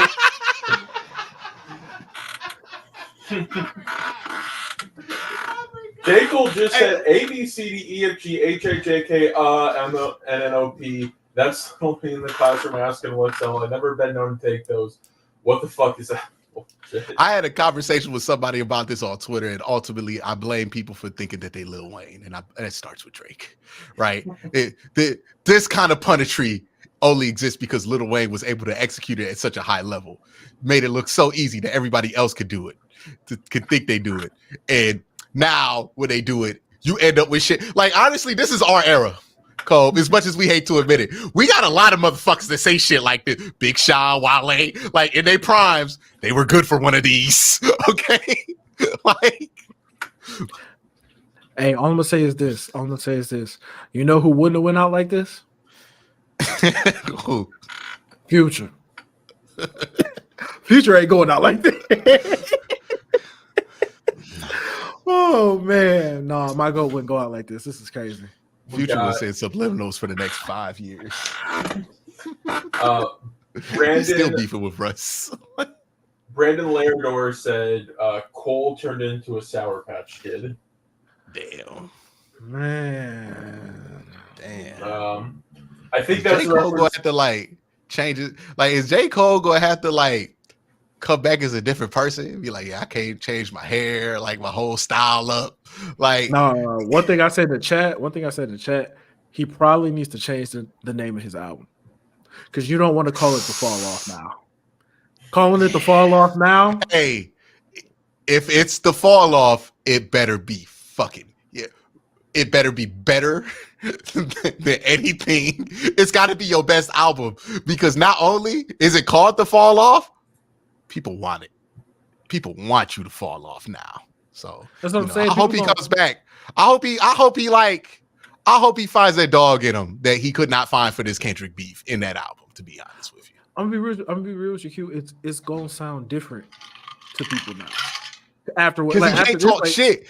Like his confidence, like what's he going to talk about? Like, because some of his best bars are talking shit about other rappers, and we just don't want to hear that shit from you anymore. Like, I don't want to hear you. I don't want to hear you talking tough after this. After you went on stage at your festival and apologize to somebody you dissed 48 hours before. Like, no, he's gonna have to release the fall off like Dre released the Chronic. Like, it's coming out, I swear. Hey, it's all bad. It's all bad, man. Yeah. It's all bad. We got Ray Rags with another super chat. J. Cole stands did this to J. Cole. They hyped him up and put him in a lane that J. Cole has never been in and had him diss a man whose diss wasn't even really meant for him in the first place. I don't think his fans hyped him up, though. I think J. Cole felt very highly of himself. He said in that song that he's hitting his prime and that he has the crown. And, he feels like he was only slightly behind Kendrick that whole time. Like, I think he thought highly of himself. And I thought he should have felt highly about himself. Like, for the last 3 years, he's been killing everything he's been on. He's been rapping at a super high level. Yeah, he's been rapping at a super high level, which is why everybody's disappointed that you decided to bow out when shit really got real. Because let me tell you something, man. 2015 J. Cole, we not even entertaining the thought of him battling with Kendrick. Okay? Like, when Control dropped, we weren't looking at J. Cole. Oh, we was actually looking at Wale. Like, we was like, what Wale going to say? Tells you how much shit changed. First name he said it in Control. It wasn't even Jay. He said Jermaine Cole. Big Crit Wale. He said your first name. Jermaine Cole. First person he said. We got Soul Train with a super chat. I saw Kendrick and Baby Keem at Bonnaroo. Incredible. Yeah, what happened to Baby Keem? He ain't dropped it like 2 years. Is anybody missing him? I kind of like. I mean, like, I didn't hate it. Like, he's all right. Yeah. But you kind of like get excited because you're like, oh, we're gonna get a couple Kendrick features. I need a Kendrick project with him just rapping. That's what I need. Yeah, like that. That's what we all like. Honestly, selfishly, we are all mad at this because we want Kendrick to be pissed off enough to like just drop a whole like, you know what, fuck it, it's just bars, whole album. Like no concept, no saying something greater about society. It's just bars. Okay, like that's what we want, and it just we not gonna get it because nobody is willing to bring that out of it. All right, we got Ray Rags here saying, if J. Cole said something very personal or something like Jay-Z had to apologize for left condoms on your baby seat, then fine. But you just said his album put people to sleep. What do you have to apologize for other than it's bad? This is what I'm saying, bro. There's in every other rap beef you really thought of, there was like real consequences, like real life consequences to records being put out. You know what I'm saying? But this not that. There's no violence was gonna happen. Nobody wanted anything like that to happen. We just want to hear y'all rap, man. And you apologize. Not about to pull up at your door. Yeah, like TDE wasn't about to do nothing to you. You know what I'm saying? Like nobody's gonna do anything to you. And you just like I just don't. I don't get it. I feel like he was apologizing for the quality of the song more than the diss itself. He said, "No, I felt lame. I felt like that was the lamest thing I ever did. You know, and that's it my was brother. Pretty lame. It was like, and that's my brother, and I don't want that to happen. You're not supposed to tell us that, bro. Hey, and by the way, the choice of heavily sampling the takeover in your lyrics when the ether came after that is nuts to me. Like, it's insane. Oh, Lord. We got Brandon Larador here. He didn't even bring up his alcoholism or his sex addiction. Like, he ain't say nothing personal that Kendrick hasn't said himself. Like, that's fair game. That's on the fucking album. Like, you can talk about that. Brandon Larador saying Pie was the diss track, y'all. First of all, shout out to Brando. Shout out Brando. That's my guy. Shout out He's cool Brando. people. Shout out Brando. I hear what you're saying, Brando, but nah, dog. Nah. Pie was another song where he was sending subliminals. Yeah, like that 7-minute drill was when he talked about his discography specifically. That's the diss. That is the diss. They say he don't be outside, he don't be rapping. The only time we talk about you is when you're trying to diss somebody. Yeah. That's the diss track. Yeah. We can't front on that. We can't do that. Man, that first shit was a classic. That last shit was tragic. He was right. He was right. He was right. That last album, I'm just saying, like, bro could have get that point across in a little bit more clever of a way. Like that was, I was like, damn, man, there's a gap. There's a gap, and that's the best he could do. Like, I could not. Could you imagine Kendrick like getting the point across? Like, I still think he's gonna respond. I hope he responds to that. I feel like I think Kendrick's gonna end up dissing the whole rap game. Like, he's gonna be just like fed up with it all. He's like, I've been wanting people to compete with me. Every time I do, people get into a fucking existential crisis. Like, I'm over this shit. So, you know, Future's dropping, so we're gonna see what happens. Future's dropping, so we're gonna see what happens. It might be another dish. You never know. The Heart Part 6. All right. We got Ray Rags here with another super chat. Cole, J. Cole, you can't say we wouldn't be talking about you unless you made the diss. When J. Cole brought up Kendrick's name in the first place, and he only dissed you because he put Drake's name next to him. Yeah. I don't think he meant any malice in first person shooter. But here's the thing I don't think people get about why Kendrick is upset. Who the fuck are you to say we sharing this when it ain't never been ours? Like that's what I'm like. That's why Kendrick's mad. How you gonna include me in my own success? What the fuck you mean? We sharing this era. We in a big three. This ain't. I'm the only one that can declare that because Kendrick has clearly had the crown. Like, this hasn't even really been debated. Like, I know Drake stands try to like make this a thing, or maybe Cole stands are trying to make this a thing because Kendrick has not dropped albums consistently. But look, just how we react the second Kendrick drops a verse, tell us that's the motherfucker with the juice. He got the crown.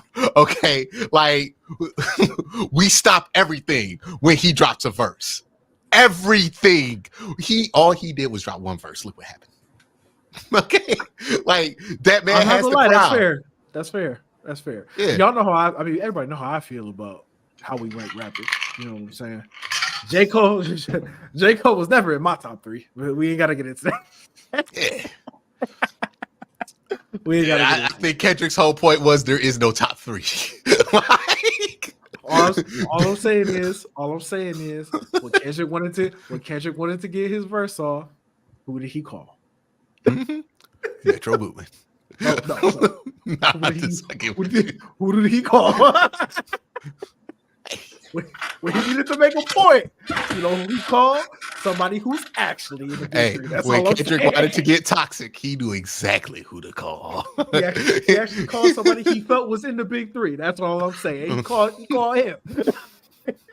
That's nuts. And also aligning himself with Future when Future is clearly beefing with Drake is just like a tall tale sign. I don't fuck with you type of motherfuckers. like you. There's a term I can't finish because I don't like to say the word in front of mixed company. But he don't like these new. You know what I mean? Like.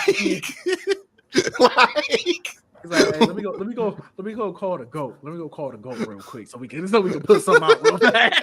Man, I bet they was on the phone, man. You hear these new talk about we sharing the era? What? Man, come on. You need to get on and let them know. It ain't the Toxic King got the toxicity out of Kendrick. Hey man, J. Cole is low-key lucky that Kendrick isn't really that toxic of a person. Because if he had did this to somebody who was more of an asshole, Like if he had did this instead of it being Kendrick to Pac would have been on stage mocking the speech and then debuting a diss track right after he mocks the speech that you had at your concert. And then he would definitely start it with, fuck you, you so We're not getting that era. We're not getting that era. Right? Hey man, Tupac was generational because Tupac could give you all the toxicness, but also all the introspective of a guy from this era. Like it is truly a collection of work there, man. Like Baby, when Brenda had a baby, and what's the name of the diss track? I can't believe I'm blanking on it. Hit him up, right? You know, hey, he could talk about the black and the berry, the sweet and the juice, the unity. You know, so social policies that he would like in place. And he can also talk about how he go fuck your bitch. Like, just nobody like him, man. Nobody like him, dog. Oh man, we miss Pac. Man, Pac made songs. Like, Pac was toxically masculine and also made songs that women loved. Okay, to this day, it is great, dog. Like, that is an artist right there. Ooh, man. Oh, I know people be debating, oh man, what if Big and Pop were like, nah, Pac's the one we missed. Okay, go back and listen to the discographies, man. Hey, don't just Biggie though. Hey man, how much of the Biggie stuff will we still be able to listen to, given all we know about what was going on with Bad Boy? Okay, let's go to the We got Ray Rags here. People don't remember Duffy Freestyle was mostly pointed at Kanye because he thought Kanye was talking to Pusha T about the shit Drake and Ye talked about, but it was Drake's boy 40's girl telling Pusha. Yeah, hey, Duffy Freestyle is great. It's great. Duffy Freestyle's great. I was listening to it the other day. It was a great diss. It was a great diss. No, did you see Bo Body Jones talking about it? He's like, imagine you hear the first 30 seconds of this song and realize it's going to get more disrespectful. He said your mama finished in last place. And it was just a beginning to the disrespect. So it was like, that had to be the longest 3 minutes in that man's life. Like, could you imagine? No, I don't ever want to know. 40. The stuff he was saying about 40 at the end was like, oh, come on, bro.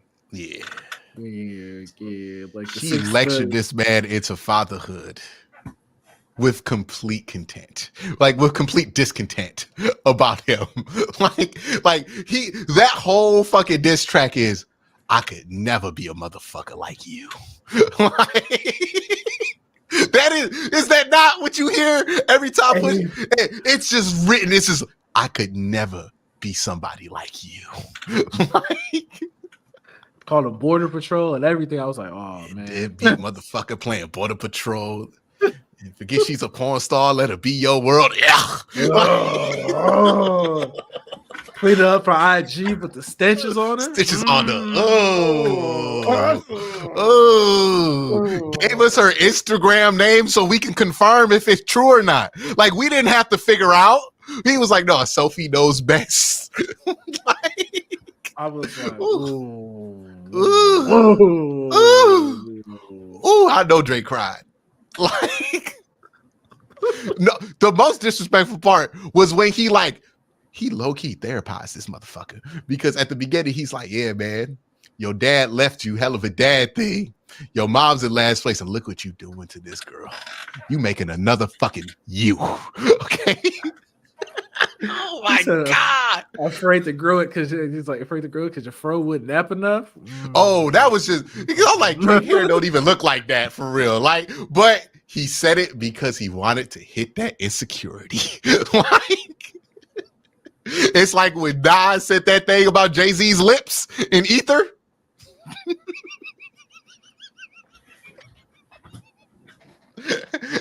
He knows you be thinking about that. He know you real sensitive about that. We might have to rank diss tracks. Let me tell you, man. I was listening to the Takeover in Ether. I was like, hip hop is different. Well, it's some good and bad ways because yeah, man. Woo, a lot of bars I would never think of saying again. Like, Yeah, a lot of things you can't. A lot of things people will. There's a probably whole use to public. verse in Ether that you could never, you should never, ever. No, we know better now, dog. Don't do that. Like, Hey, man, oh, let 'em- hey, listen to y'all listen to No Vaseline and then come ooh. back. If you're in the chat right now, listen to No Vaseline and come back and tell me if you think that record can get made today. Woo! Like, hey, we were not. No. All right, you got the thing ready on your phone, Cole? I got it on my. I hold on. Let me pull it up again. Real quick before we get to the rest of these super chats. Oh yeah, I was pulling that up. We got another from Ray Rags. Cole, I was so mad when Xavier said Kendrick doesn't use metaphors when every Kendrick album has a metaphor in it. What the hell was he talking about? Yeah. He was talking about how like Kendrick doesn't use metaphors and stuff like that. He just kind of make. I was like, nothing you're saying is true.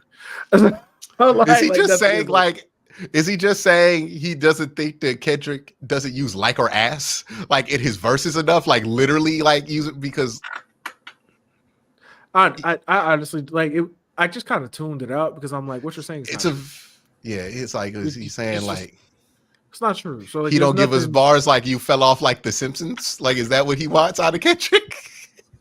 I didn't know what point he was trying to make because I'm just like it's not true. So I don't really feel the need to engage with it that much. But so like I don't know what he's talking about. I really don't. Yeah, maybe he said Kendrick don't got a punchline flow like that, but I mean like that exists. Like that is basically just punchline, body shot, jugular, dead. like, by the time he got to For All Your Dogs Getting Buried, that's a K with all them nines. It was over. Like it was over. Okay. We got another one from Ray Rags. Kendrick's Black Friday destroys anything J. Cole did, and it was over J. Cole's A Tale of Two Cities. That's when they both did Black Friday songs. Mm-hmm. And J. Cole, I forgot did J. Cole do All Right? I feel like J. Cole did All Right. No. Which one? What song? This was before To Pimp a Butterfly. He did. Yeah, it was before that. It was well before that. Yeah. So I think it was 2013, 2014. Man, I'm gonna pull it up. I got it on my SoundCloud. Actually, hold on. Let me pull this up. Yeah, I think he did.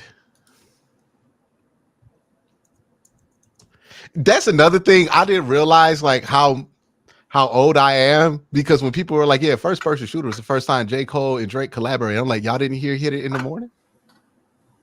You mean Jodeci Freestyle? No, Jodeci Freestyle wasn't that. No, In the Morning. Yeah, it's In the Morning, and they did Jodeci Freestyle. Yeah, Jodeci Freestyle at the end. Yeah. Let me see. I'm trying to remember. I'm trying to see which Black Friday. Yeah, because Kendrick Lamar draft Black Friday and then J. Cole. Let me mute my mic real quick so we don't get trouble. Hold on. Now I gotta figure this out. I don't remember it being. Nah, Q, it's all right. It's all right. Yeah, he did all right. He did all right for sure. Oh yeah. He did all right for sure. Why did he choose that one? It was good too. It was good though. But Kendrick's Tale of Two Cities was that one was crazy. Yeah. Poor Big Shot, man. We forget that that was his song. Control was his song. Poor Big Sean. Hey. And it happened to Big Sean again, because Like That dropped the same day Big Sean tried to give us another fucking single.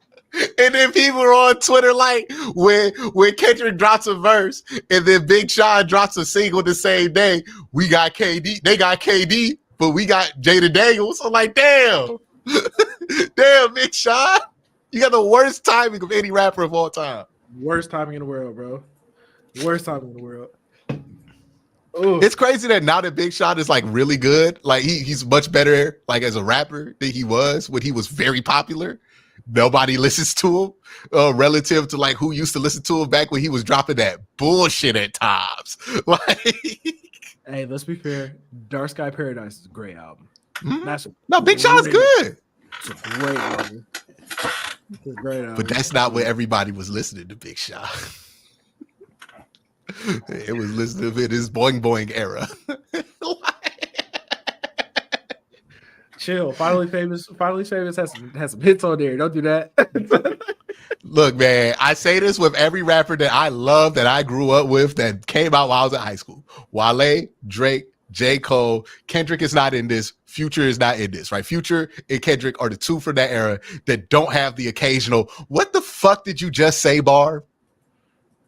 Like, Drake is the king of it, by the way. Like, look, as much as Drake could give you some, Drake will give you that bullshit, dog. Like, every other track, you hear something, you go, you gotta do this. What the fuck? Yeah, dog. He got some hard songs. He got some hard bars, but every once in a while he got that. Come on, bro. Yeah, it's like, all right, he checked. He checked. Okay. The he checks up. Why are you shooting another three? Like, no, Drake, stop shooting. Like, Wale was good for it back in the day. Like, man, hey, Wale's his career is so crazy to me because he got real hits. He has really good albums. It just felt like it was never enough for him. I feel like Wale was like, you know what, dog? I'd rather just be known for rap. Like, I think he just did not want to be a famous rapper enough. Like, he didn't want it. Like, he didn't want to do all that shit that you got to do. I think he was quite fine with living a niche existence, which he does well. He do the Wale Mania, WrestleMania. Like, he just be watching shit that he enjoys, and like, he has a pretty good life. Like, and I think that's he chose peace over fame at some point, which is good. I don't have a problem with that.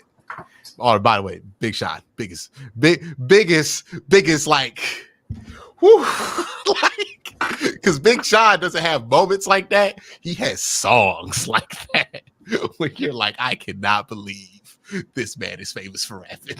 Like, and then the next track will be something that's fucking heat. Like, yeah.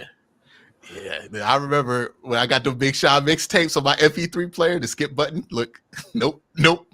All right, yeah. Nah, the Finally Famous tapes, like the Finally Famous series. That's some of my favorite. That's some of my favorite Big Sean. Some of my favorite Big Sean moments, man. He had the Detroit, first Detroit, classic. Man, do these kids like got an era like that for them now? Like, is that a thing, or are they all just relying on the stars that we grew up with? I mean, they got some like Cardi. They got like guys. I think like it's more on the women's side now. Yeah, like they had like Cardi, and I would have guessed like maybe like Uzi's on like the tail end of that. Uzi is us. That's we. Is Uzi still us? Get SoundCloud rap. Yeah, we get SoundCloud rap for sure. If we get ASAP, we get that because ASAP's cloud rap. I guess it would be more like time out. I'm sorry. I forgot that ASAP was in this conversation big at that time. Mm-hmm. I don't know. Were you an ASAP guy? I was. When he first came out, yeah. Yeah. When he first came out, for sure. This is back when The Weeknd was releasing House of Balloons. Like, we still listen to the same motherfuckers, dog. It's weird. Like, hey, no, ASAP and Schoolboy Q used to go crazy on songs together. Even Tyler from that era too. Like, well, Tyler, the Creator, has the greatest rebrand of all time. Hey, dog, I used to be really into that Odd Future stuff, and it's not stuff you can revisit. Like, hey, was you an Earl guy? Was you an Earl guy back in the day? Oh yeah, big in the Earl. Yeah, big in the Earl. Yeah. You know, Damo Genesis, Jasper Dog. Damo Genesis rapping. Oh, that was when Frank Ocean first. Oh, yeah, Frank Ocean, and they had Sid. They still had Sid too. Swim Good. Yep. It was a look. it was something that you could only have lived through, but you could never try to relive again. Like, Yeah, you can't really go back. you have to be 14 or 14 to 18 when that happened, like in order to like appreciate it. But when it was happening, it was something. Man. Don't go. Now revisit I the listen. music, y'all. Don't go. Yeah, Don't go. Revisit look, that. I listened to She the other day. I was like, "What the fuck was I on? Why did I like this?" Eyes wide open, we like, whoa! What is he talking about?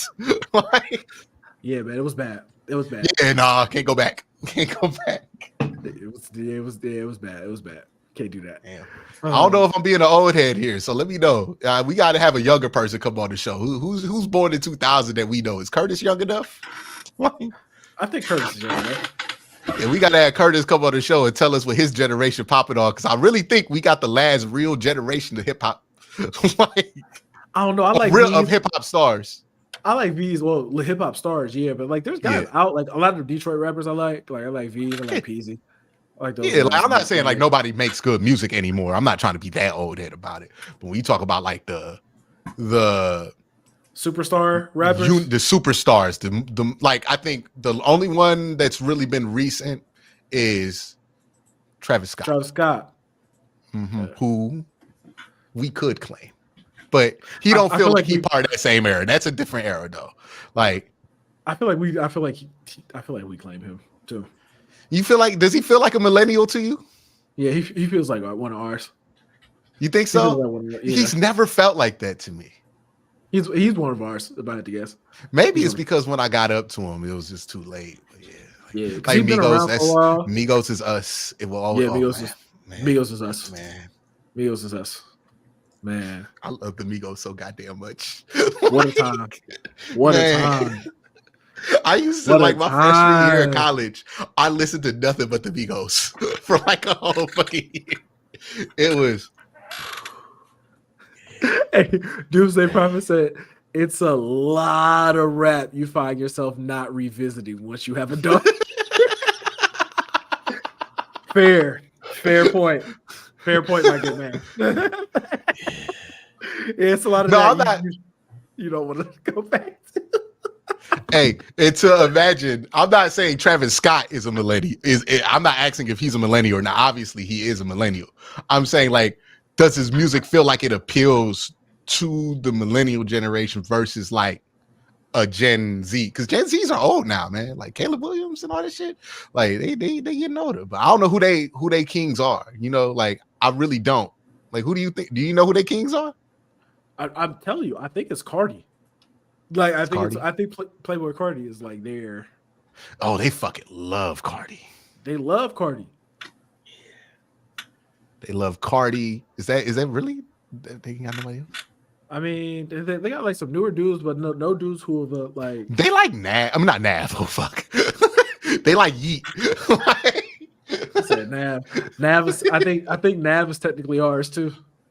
Yeah. Look. Yeah. We got some shameful ones. We got Macklemore too.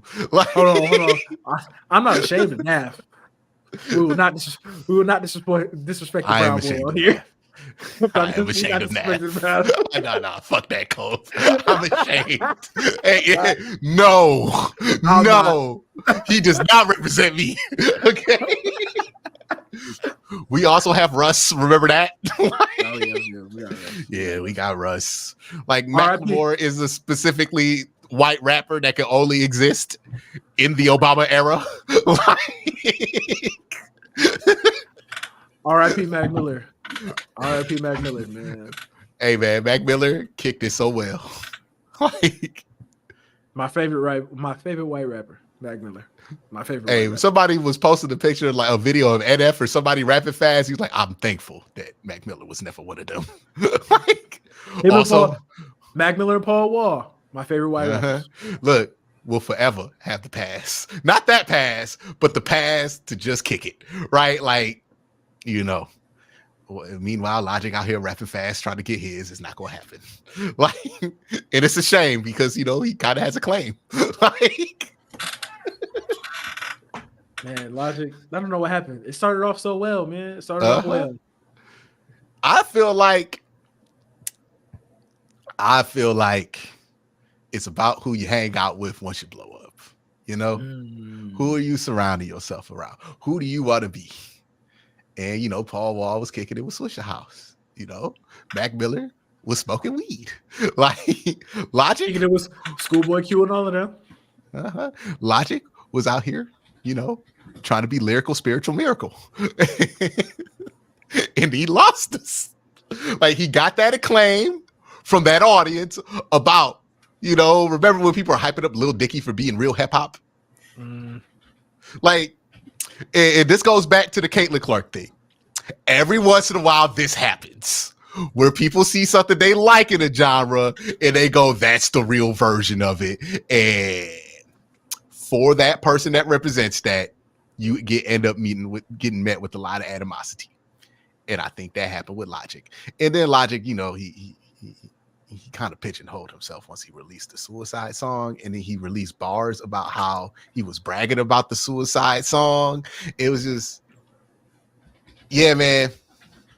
I just worry about Cole now that I think about it, because I'm like, dog, like what's he gonna rap about? Like, what's his confidence gonna be on? Because he can't be confident right now. There's no shot. Like what can you? He's not in any shape to create an album right now. I don't know. Like I don't know what he could do. I really don't know. Because I'm like, there's nothing he can say. Like, is he just going to be super introspective? I feel like people ain't trying to hear that shit, right? Like, he got to come out in like 2 years and drop one. Because if he drops something called The Fall Off and his ass, it can have a Chance effect on him. Where we still ain't heard about Chance. And he had a good song with Vic Mensa, but it was with Vic Mensa. So, like... Man, Chance getting divorced, bro. Are you serious? Yeah, he getting divorced. Damn. People was clowning him, just like, "Oh, you made all That's that. nuts, man. I love my wife music. All that I love my wife music just to get divorced." It's tragic, man. That's tragic. I know some people are out there wondering. Well, you think he drops an album now? I know I'm probably not gonna listen to it, but hey, listen, we gotta get through these super chats, dog. It's a whole bunch of it. Yeah, we got Ray Rags. I don't think Pie was really a Kendrick diss track. I don't think J. Cole would put a Kendrick diss song with AB Soul or anyone from the camp, Absol. That's where he doesn't want Black Hippie was ride or die for a long time. Yeah, man, I don't like there was a couple bars that was like subliminals at Kendrick, but that's not the diss to me. Like 7 Minute Drill is a diss. That's a warm up to what they did. Because like Pie's on, like, you gotta think about the album as an album too. Like 7 Minute Drill is the last song. It's the final say, right? Like he's warming up to a diss. Which makes me wonder, did he like throw that in there? Because a lot of these songs had to be finished before Like That even came out.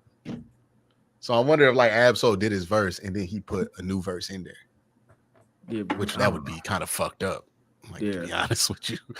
It would just really just piss them off, to be honest. Yeah. He should have apologized about that too while he was up there. We got Edwin Taylor.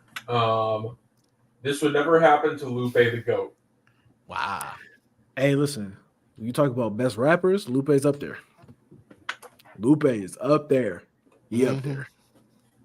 Only thing about Lupe is he inspired a lot of terrible rappers. Like, what you mean? Like without Lupe, Dax, Hobson. Oh. Yeah. I feel like NF. You can't rap. They can't rap like him though. Like you can't. Like they can't rap like that. They can't rap like that. Lil Wayne did the same thing, right? Like a lot of terrible rappers existed because of Lil Wayne. We got Drake and Nicki Minaj though.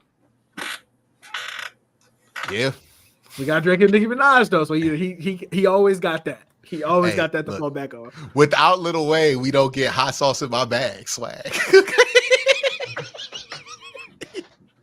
Like we truly don't. Like, all right. Y'all didn't have me talking about Beyonce dropping. So, Greg, what's the next super chat? Man? We got Soul Train. J. Cole changed his album name to Definitely Did Delete Later. Man. he changed the album name to Message Unsent. I just don't see how he lives it down. I don't see how he lives it down, man. Are we gonna talk about 7-minute drill being a drunk text yet? Like, it's the same energy. Man. We got Ray Rags with another one saying, Kendrick doing this on a Future song makes sense. Future is the biggest rapper who would not care about Kendrick outshining him on his own album. You just don't come for Future for the sake that you come for Kendrick also. Like, Future can shine and be doing his whole, like, because that first verse and like that is just peak the Future character. Like, it's so fucking toxic. Like, it's so unbelievably toxic, that first verse, but it's so good. Like, Future's music is like he's just my goat, man. Like he's just my goat right now. Like he don't put out bad songs. Everything sounds good. Like everything sounds good. Him and Metro linked up and it was perfect. And just having a surprise Kendrick and then Kendrick making up for that weak ass Mask Off remix. Hey, just coming to in. be fair to Kendrick, Future did go la di da di da, slum for me da, suck me by the car, give me everything on the fucking Black Panther soundtrack. It was hard, but dog. Two things. That's the most memorable verse on the song. And two, they won a Grammy for that song. So I ain't even try to hear it. Tell me right now that wasn't out of pocket. Tell me right now the thought of just doing that was not an out of pocket thought where you're like, yo, what the fuck? It was definitely out of pocket, but oh, low key, that's what made it hard because it was kind of hard. It is the part that we all know, but I feel like it ironically got there. We were memeing it, and then we was like, "Hey, it's kind of hard." Like, my goal, man. He lucked out with that one. So try to climb me hard. You see what I'm saying? Hey, it's my goal. No, it's my goal. So Kendrick does get the Mask Off freestyle for that. Like, nah. Because there was every bit of chance that verse would have been ass and completely derailed that song. What? I was like going through that whole song. I remember I first heard, I was like, this motherfucker doing an accent? Like, what is going on with this verse? Now it don't matter. We got another one from Ray Rags. Drake needed to go up to Birdman and smack the shit out of him for not paying for the Neptunes beat on What Happened to That Boy. Oh yeah, because I think that's what the whole Pusha Lil Wayne Drake beef started off of. It's just Birdman, that's what it's like, I think that I'm pretty sure that's like the root of what that beef became. Hey man, rap beefs are so stupid and petty when you actually like hear about what. Like the Drake and Future beef is actually extremely stupid and petty if you know what it's actually about. And especially when you consider the age of these two. Like, yeah, they're both like in their 40s, like either 40 or almost 40. Yeah, they're beefing over what they're beefing over. It's nuts. It's just stupid. It's stupid. Yeah, there's no other way to say it. Rap beefs are only great when songs get made, not when you hear this shit. You don't want to know why they beefing. Yeah. That's not why you hear. It's just that they beefing, right? Like it's kind of like wrestling. Sometimes you care why they beefing. A lot of times you just try to see the scrap. Okay, like somebody said J. Cole's new name is now J Fold.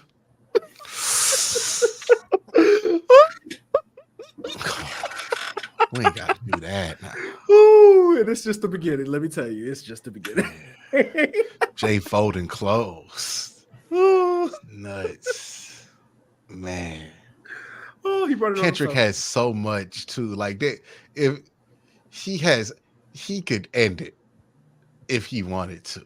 Like J. Cole gonna find out that Kendrick never liked his ass because I'm just thinking about the kind of double entendres Kendrick Lamar could fit with him folding clothes and his and then just tie that into some of the albums that he dropped that people For Your Eyes Only that people thought were boring. Oh no. It's something. I was also thinking about Duppy Style real quick.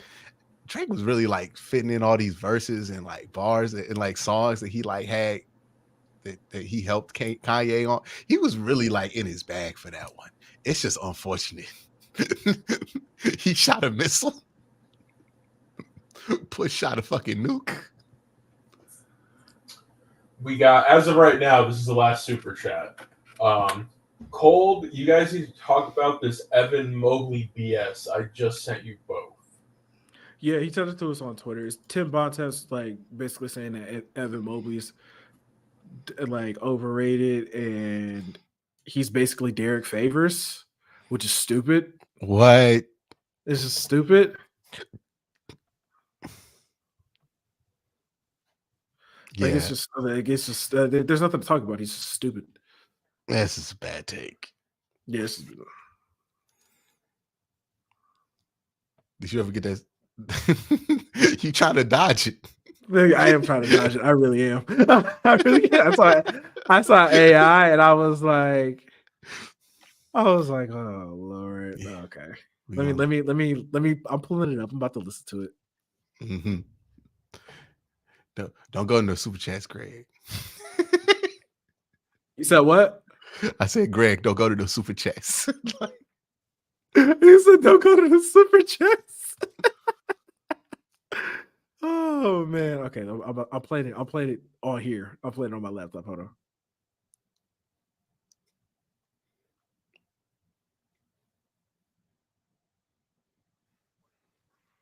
Is it playing?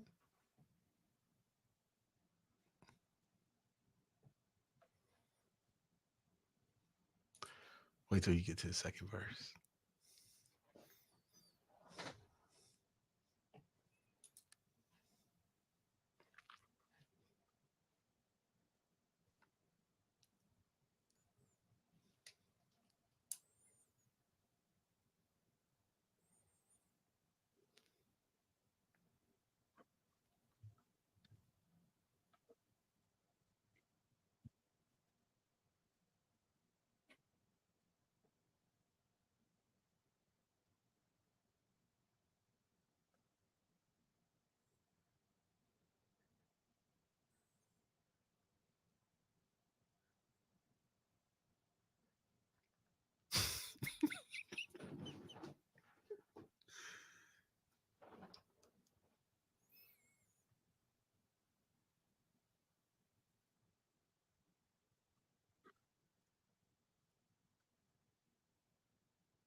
Okay.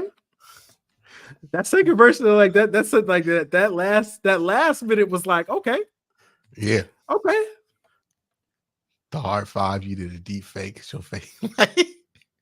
I was like, ooh. I was like, ooh, okay. This is 7-minute drill. That. Yeah. 7-minute drill is terrible.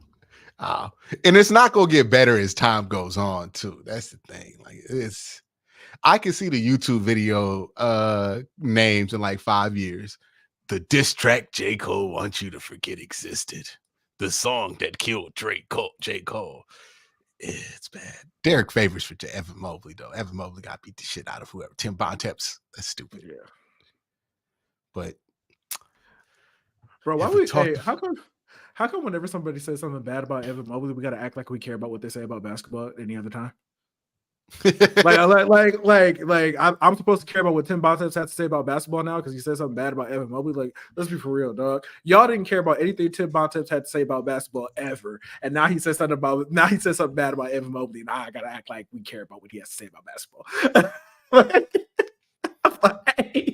It's funny how like when somebody says something they agree with, then people all of a sudden champion them. It's like, oh yeah, see, I'm like, come on now, you never fucked with this dude's opinion ever, but now you fucking with it. Like now, because he said something bad about a player you want to talk bad about, so now I gotta care about what he. Yeah, he gave you that leeway to talk. It's kind of like when people started talking about To Pimp a Butterfly. Right? It wasn't because what J. Cole said was so interesting that it opened the conversation. It's just because apparently a lot of people been waiting to talk about how much they don't appreciate Pimp a Butterfly compared to other things in Kendrick's catalog, which we all feel. Like, there's not a single one of us in chat or on this show that was like, yeah, The Pimp a Butterfly is clearly better than Good Kid, Mad City. We all prefer it. But like, we're not about to say it's bad. We're not about to say it's boring. It's depressing. Like, it's not boring though. Like, that's nuts. And I guess me and Cole disagree about Mr. Morale, the big stuff was. Oh, we absolutely do. That's a bad album. You think it's just outright bad? I don't like it. I don't like it at all. I didn't like it when it came out. Honestly, you've been on this, yeah. When Cole put out the diss track, I said, "Hey, he really should have zeroed in on that Mr. Morale, the Big Steppers album. Like, you should have called that trash because I would have been with you 100%, 100%." But To Pimp a Butterfly, that's not the album you go after. Yeah, that was a misstep. That was a misstep for sure. And to say "Damn" is his prime is, I don't know how I feel about that. Yeah, Damn's a great album though. Damn's a great album. It is. Great album. I mean, we will play Humble in DNA forever. Hey, Element, DNA, and Humble sounded so much better after Cole apologized. Oh, DNA smacks. Oh, I was like, ooh, this sounds so much better after the aftermath. Got loyalty, got royalty inside my. He was like, yeah. I was like, oh yeah. I was like, yeah. That's not hard. Kendrick dropped one bar and won.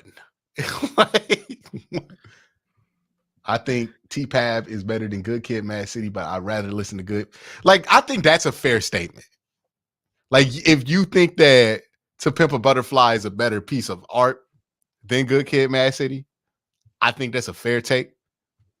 I think Good Kid, Mad City, like, sometimes people, like, in order to pump up To Pimp a Butterfly, act like Good Kid, Mad City was like a collection of songs. Like, no, it told a coherent, very good story in Good Kid, Mad City as well. But I get that. Like, if you think it's just a better piece of work than Good Kid, Mad City. But if we talking about the jams, yeah, Good Kid, Mad City is easily it's got the jams. Replayable. It's a way more replayable album than To Pimp a Butterfly. To Pimp a Butterfly is like, you gotta listen to that every once in a while. You know what? It's like this. Good Kid, Mad City is Call of Duty 4, right? Endless replayability. To Pimp a Butterfly is The Last of Us. It's excellent. You playing that shit once though. Okay. Yeah, 100%. Masterpiece. You never gonna be bored on a Tuesday, like, let me go replay The Last of Us. Like, and you definitely not about to do that with Last of Us 2. Okay, like, I think that's the best way we can explain it. I don't know if we're gonna beat that one. But Cole, you got anything else to add from this weekend of sports? Man, trying to think. I mean, we already talked about how we worried about the Cavs, to be honest. Since we talk about how we worried about the Cavs, we got to draft our WNBA squads. Oh, yeah, we do. All right. So I live in Atlanta, so I kind of have to pick the dream. But I've been doing my research, and I'm like, oh, Angel Wilson. That might be the best one in the NBA, in the WNBA, like by a significant margin. So you know what? I'll go have a 2-tier system. You can pick a player that you go root for, and then you can pick a squad. I'm picking Angel Wilson.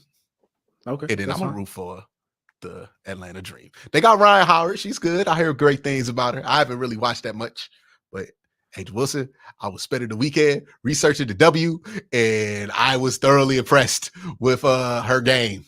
And pretty funny person, too. Okay. Did you see the clip where she was drunk at the win? Hilarious, dog. Hilarious person.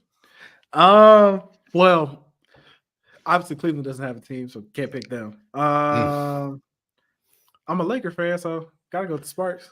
They ass though. I know it's rough, they but that makes it a good time. That makes it a good time to get into them.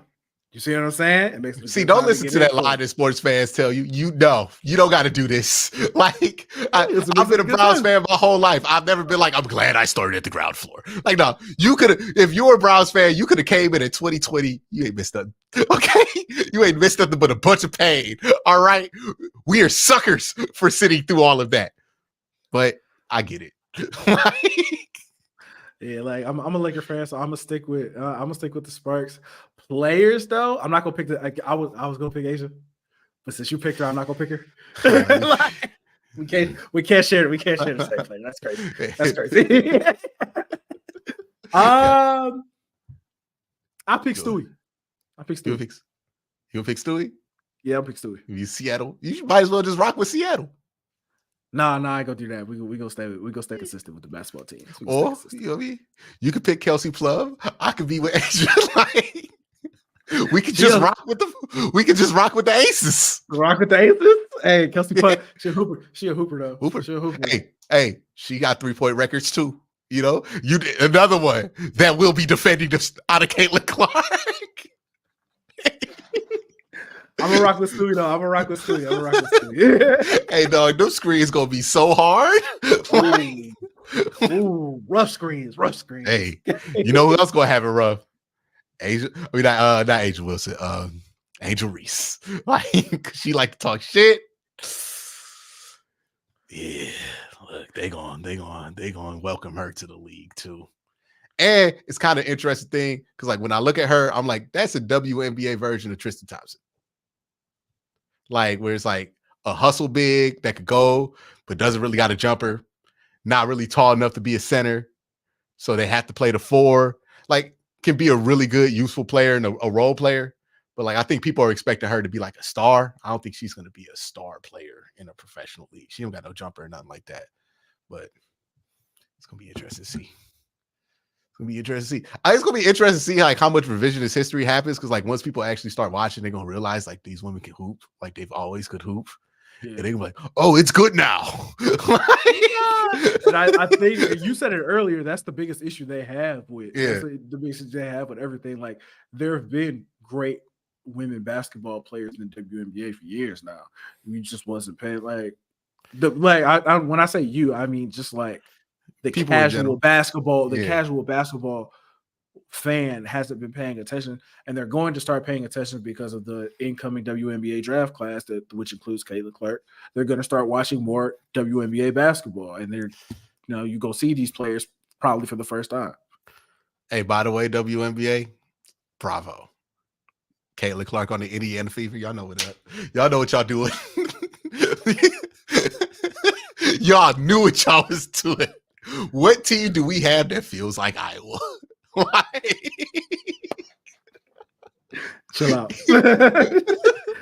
You tell me that's a mistake. It was the Los Angeles Sparks or it was the Indiana Fever. You tell me Caitlin Clark makes sense in Los Angeles? Nah, she's gonna be a superstar in Indiana. Let me tell you that. They kept her in Big Ten country. She's gonna be a superstar in Indiana. Superstar, super duper star. What's his name? Ben Matherin, and like the Pacers will be an afterthought to the FIFA. Like, Hey, you know what? I'm here for it though. I'm here for it. mhm, Them girls deserve some shine, man. Like they yeah. deserve to be the center of attention and to have the viewers come to see them. Like I'm 100% okay with that. And low key, the FIFA got a good team now. So They do have it. They about to have a really good team. they got an elite post player, Leah Boston, and they're gonna have Caitlin Clark in there. So it's like that might work. You know, Leah Boston out there getting them putbacks, Caitlin Clark shooting them threes. Yeah, I can see it. I can see that working. They also have some good role players there too, but it's gonna be interesting to see. And like the turnaround is crazy fast. Do you realize that their season starts in a month? Really? Yeah, They got their draft is in like 5 days. Yeah, they gotta do something about that. That's kind of ridiculous. That's Bro. that's not fair. Oh, let's get to these super chats. Yeah, because I seen the one that the one Ray Rax just said. But let's get to the one Deshaun sent real quick. Yeah, Deshaun Jackson says, thoughts on Kevin DW4 interview? That was a rough day for these people who be making up these narratives about like how people feel about Kevin Stefanski. Like, I was like, it was a rough day for y'all. Like, I had never seen more of a clear example of a player that admires his coach like Deshaun Watson did. Like, went out of his way. Did you see that part? Mm-hmm. Mm-hmm. Yeah. I'm glad he never did that that with Bill O'Brien. I'm glad I'm gonna be real with you. I'm glad he did that and just like, yeah, like this my coach. Like it's my head coach. I love my head. Like, and also shout out Kev. We seen the Glenville hoodie. You know what I'm saying? We seen the Glenville hoodie. I respected that. I respected that. He might be a Q and Code watcher. You never know. He might be a Q and Code watcher. Maybe this on in the office in Berea, you know. Hey, we might need to get him we got to get him a Saint As one. Don't misunderstand. We got to get him a Saint As one. But I respect what he did though. I respect that. We gonna get him a Saint As one though. We gonna send it in the mail. If Kevin Stefanski's real, he gonna show up to a press conference in an Adams hoodie. Like, oh, hey, if we say Ken a John Marshall hoodie, they get to the run. I will say, Kevin, just say the word. I will get you a John Marshall Lawyers hoodie, and you will wear it. If you want the city to buy in, let us get you a John Marshall shirt. Oh my God! Oh man! Yeah, that man Reverend Kennedy. All right, we got one more super chat from Ray Rags. Q, did you see Destroying broke his neck in multiple places trying to tackle someone in his last game? I saw that tackle. I'm shocked that he broke his neck. Wow. That's a heartbreaking way for your story to end too. Because like I'm pretty sure he's done for the season now. I mean, he might be done like as far as like football goes, period. When you break your neck, that's not really a comeback injury. Let me Google that to make sure that's right. Oh my God. You hear about that, Cole? Bro, I didn't even know. Oh, you didn't even know he was. Is this UFL? Yeah, Spring League. Oh man, I be watching it in the gym when it's. Oh, I'm like, yeah, man. I need to watch it. I need to see these boys play football. I might have a problem. So here's also something that like I think it's a rude awakening for like anybody that tries to like that thinks about like, oh, it's not the NFL. These dudes, like I think half of them are on NFL rosters during the season. And they're really trying to prove a point. So they're playing like super hard. It ain't college. And the last time Destroying played football, he was in college. And like, it's just real tough to go from that to pro football, especially with how physical and violent the game is. It's tough, man. You never want to see something like that happen because he was just trying to make a play on the kickoff and he hasn't even gotten a chance to do a field goal kick yet. So, yeah, it's tough. But yeah, it's rough. It's rough. Professional football is fucking dangerous, man. Also, though, if we talk about the UFL, Hey, dog, I feel like most people should watch that because then y'all would know what the fuck actually goes on the sideline because they let you hear it all. They let you hear. They be sharing you the timeouts. I'll be like, hey, some of y'all be acting like y'all know. If y'all would watch this, y'all would actually know because sometimes you call that timeout just to calm a motherfucker down. Okay? Like, woo-wee. Hey, man, football's a beautiful game. A beautiful game. Say, yeah, but Kev, listen to me. You don't need to wear St. Ed's. Yes, you do. Wear St. Ignatius. Oh, you just wanted to take a shot at me. That's fine. That's fine. I get it. I get it. Now, if I saw a Kev in a Bedford Bearcat, I don't know how I would feel about that. I'm like, you just picking losers? Like, get that Bedford hoodie, man. Get that Bedford hoodie, man. They just losers out there. Like, what you mean? We got a state championship. What you picking Bedford for? Like Cleveland Heights, begrudgingly, I would get. Okay, they're popular right now. The Kelsey brothers, whatever. Fuck them, but I get it. Bedford, dog, you just riding for the losers. Like, nah. No disrespect to Tyvus, okay? Or my cousins that went to Bedford. Wow. Wow. But yeah, man, come on. Hey. Oh yeah, and before we get out of here, shout out the Guardians, man. 8-2. 8-2. Shout out the Guardians. You know what I'm saying? Okay. I'll be there. I'll be there this weekend. You're lying. Did you buy the tickets already? Not yet. We're deciding on what day. Because they got a series against the Yankees. We're trying to figure out Friday so or you're Sunday. going to see the Yankees. That's what's going on. Hold on. One of my homies, a Yankee fan. We all going. Rail gonna be there. You know what I'm saying? Rail gonna be there. Okay. It's gonna be going. You know, Big Bro gonna be there. We just going so the hoes gonna be there. I mean, you know, Rail got him. I know. I've heard, dog, from all the way out here. Maybe if I go to SummerSlam, I can find out about this magic Rail be spitting. But hey, come to SummerSlam, man. We all gonna be there. Thank God, of course the Laker fans going to a Yankee game. I'm wearing a Guardians jersey. Relax. Mm-hmm. Of course, you cool with somebody who. Of course, y'all find each other. Y'all got like a little network of front runners, huh? Like LeBron used to be in y'all squad too, huh? Like, who was you cheering for in 2010, Cole? Like, nice.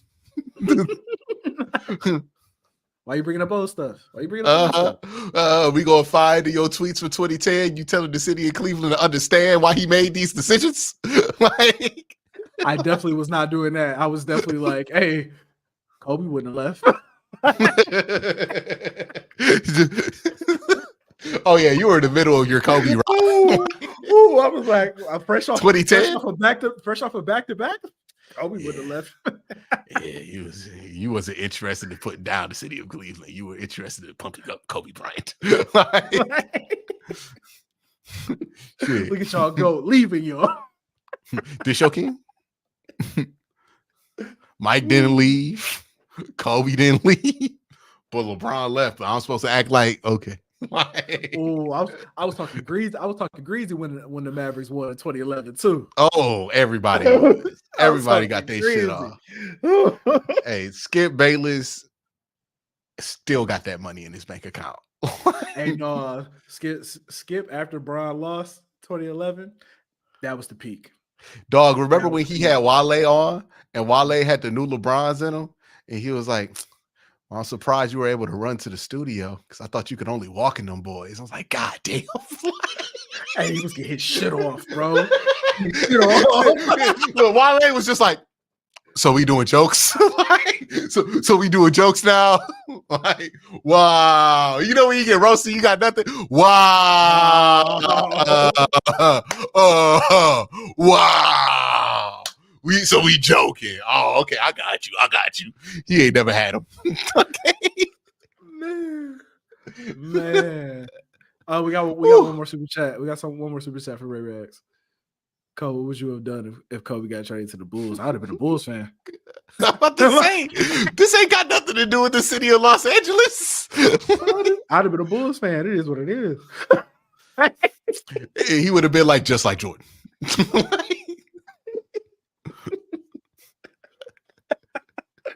Like, hey, man, Mike ain't never looked this good. Lying. just lie. Just Hey, straight that up would be telling crazy lies. to be Just straight up rooting telling for lies. the Bulls and to be lying like that. Like, yo, nuts. Shameless lies. Shameless lies would have been told. Ooh. It'd been Kobe out there with Jalen Rose.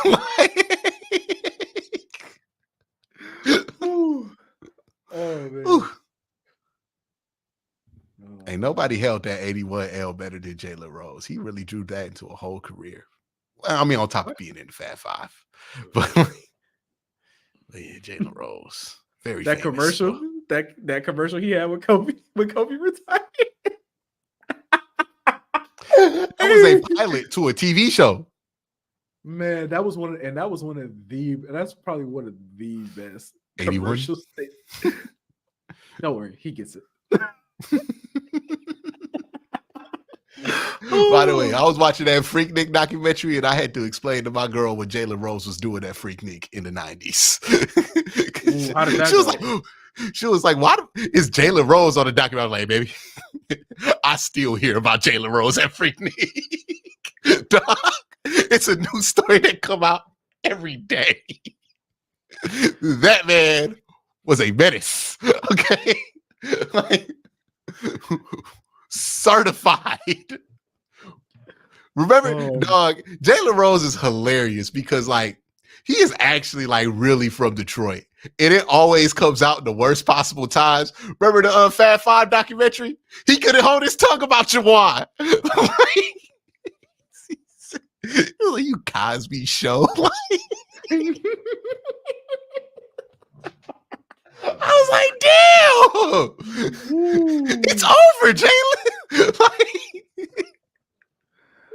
Well, it was Grant Hill he was talking about. My bad. Jawan was on the team. It was Grant Hill he was talking about like that. But he low-key said the same thing about Jawan before he knew him. He was like, yeah, I thought that about Jawan. Him and C Webb still got beef. They squashed it. Did they? They've squashed it and started it so many times. But they just took a picture together like I thought it was a few months ago. Yeah, and it was like cool. That's good. That's good. You know, old black man getting old, man, getting older. Just squash it. Just squash it, man. Come on. Just squash it. Y'all Come did on. some incredible shit. You know what I mean? Y'all been beefing long enough. It's okay. Y'all been beefing long deeper enough. than rap. Oh man. Okay. Ooh. We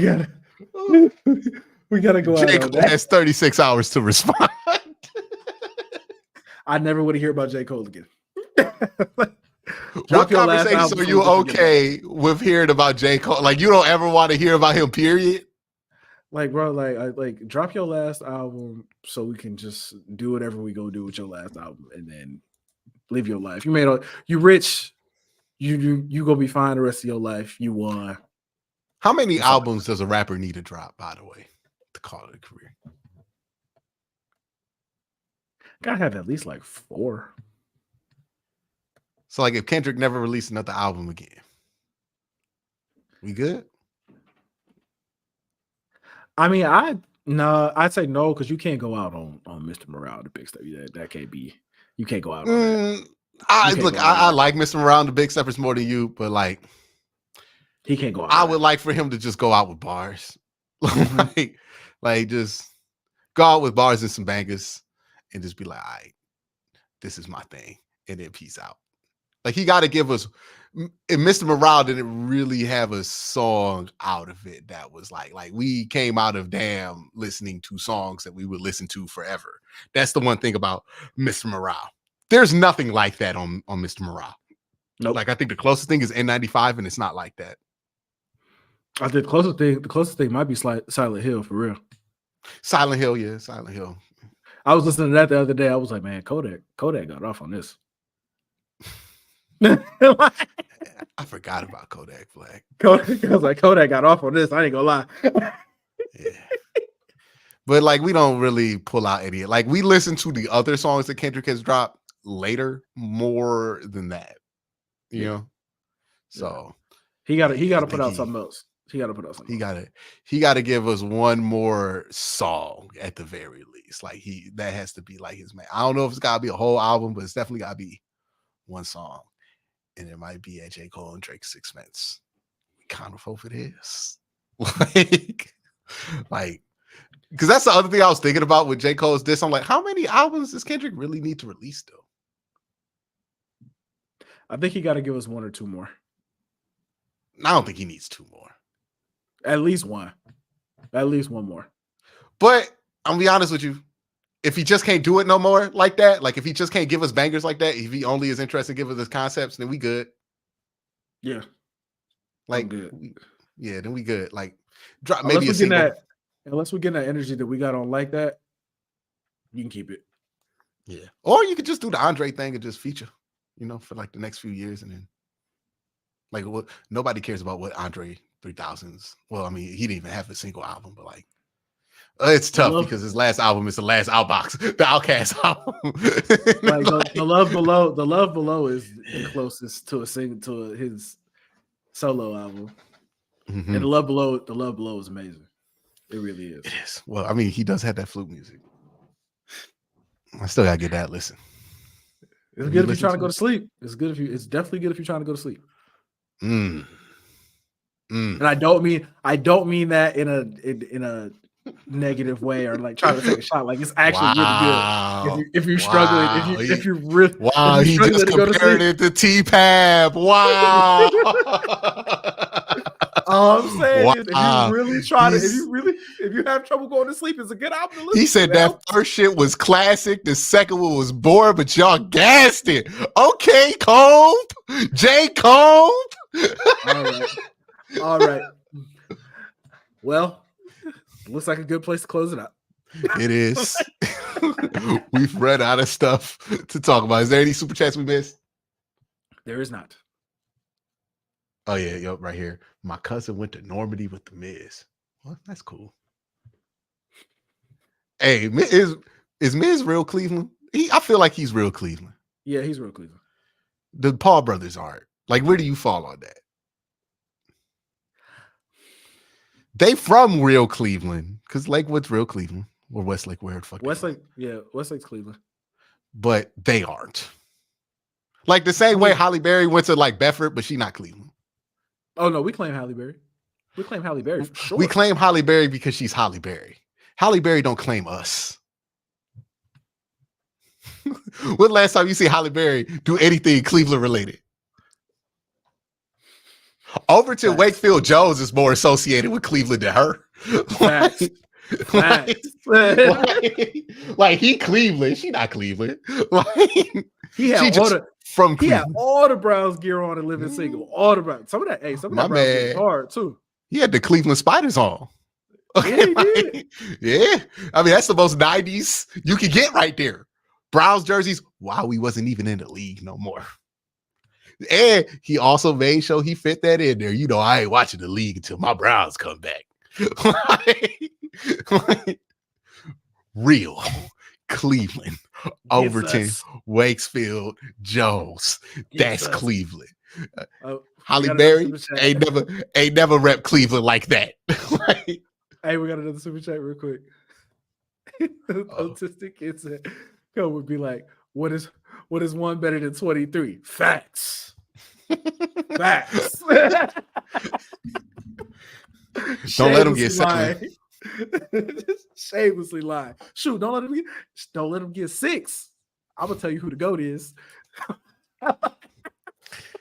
He could have won them other 2 championships with the same squad he won in LA. Kobe would been like, now Mike needed Scottie Pippen. All Kobe needed was Powell. Like Powell wasn't like that. No, Kobe was probably out here telling ridiculous lies in 2010. Like, absolutely. And guess what? The best part was they didn't even feel like lies. People couldn't even say that because he was winning. Yeah, it's hard. It's going to be so hard to like recontextualize like how people felt during that era. Because now that Kobe's passed and it's kind of turned into something different now. But like Kobe, you know what it's like? It makes sense that you feel this way. LeBron is Drake, right? People give him the credit. He's very popular. He's very well known.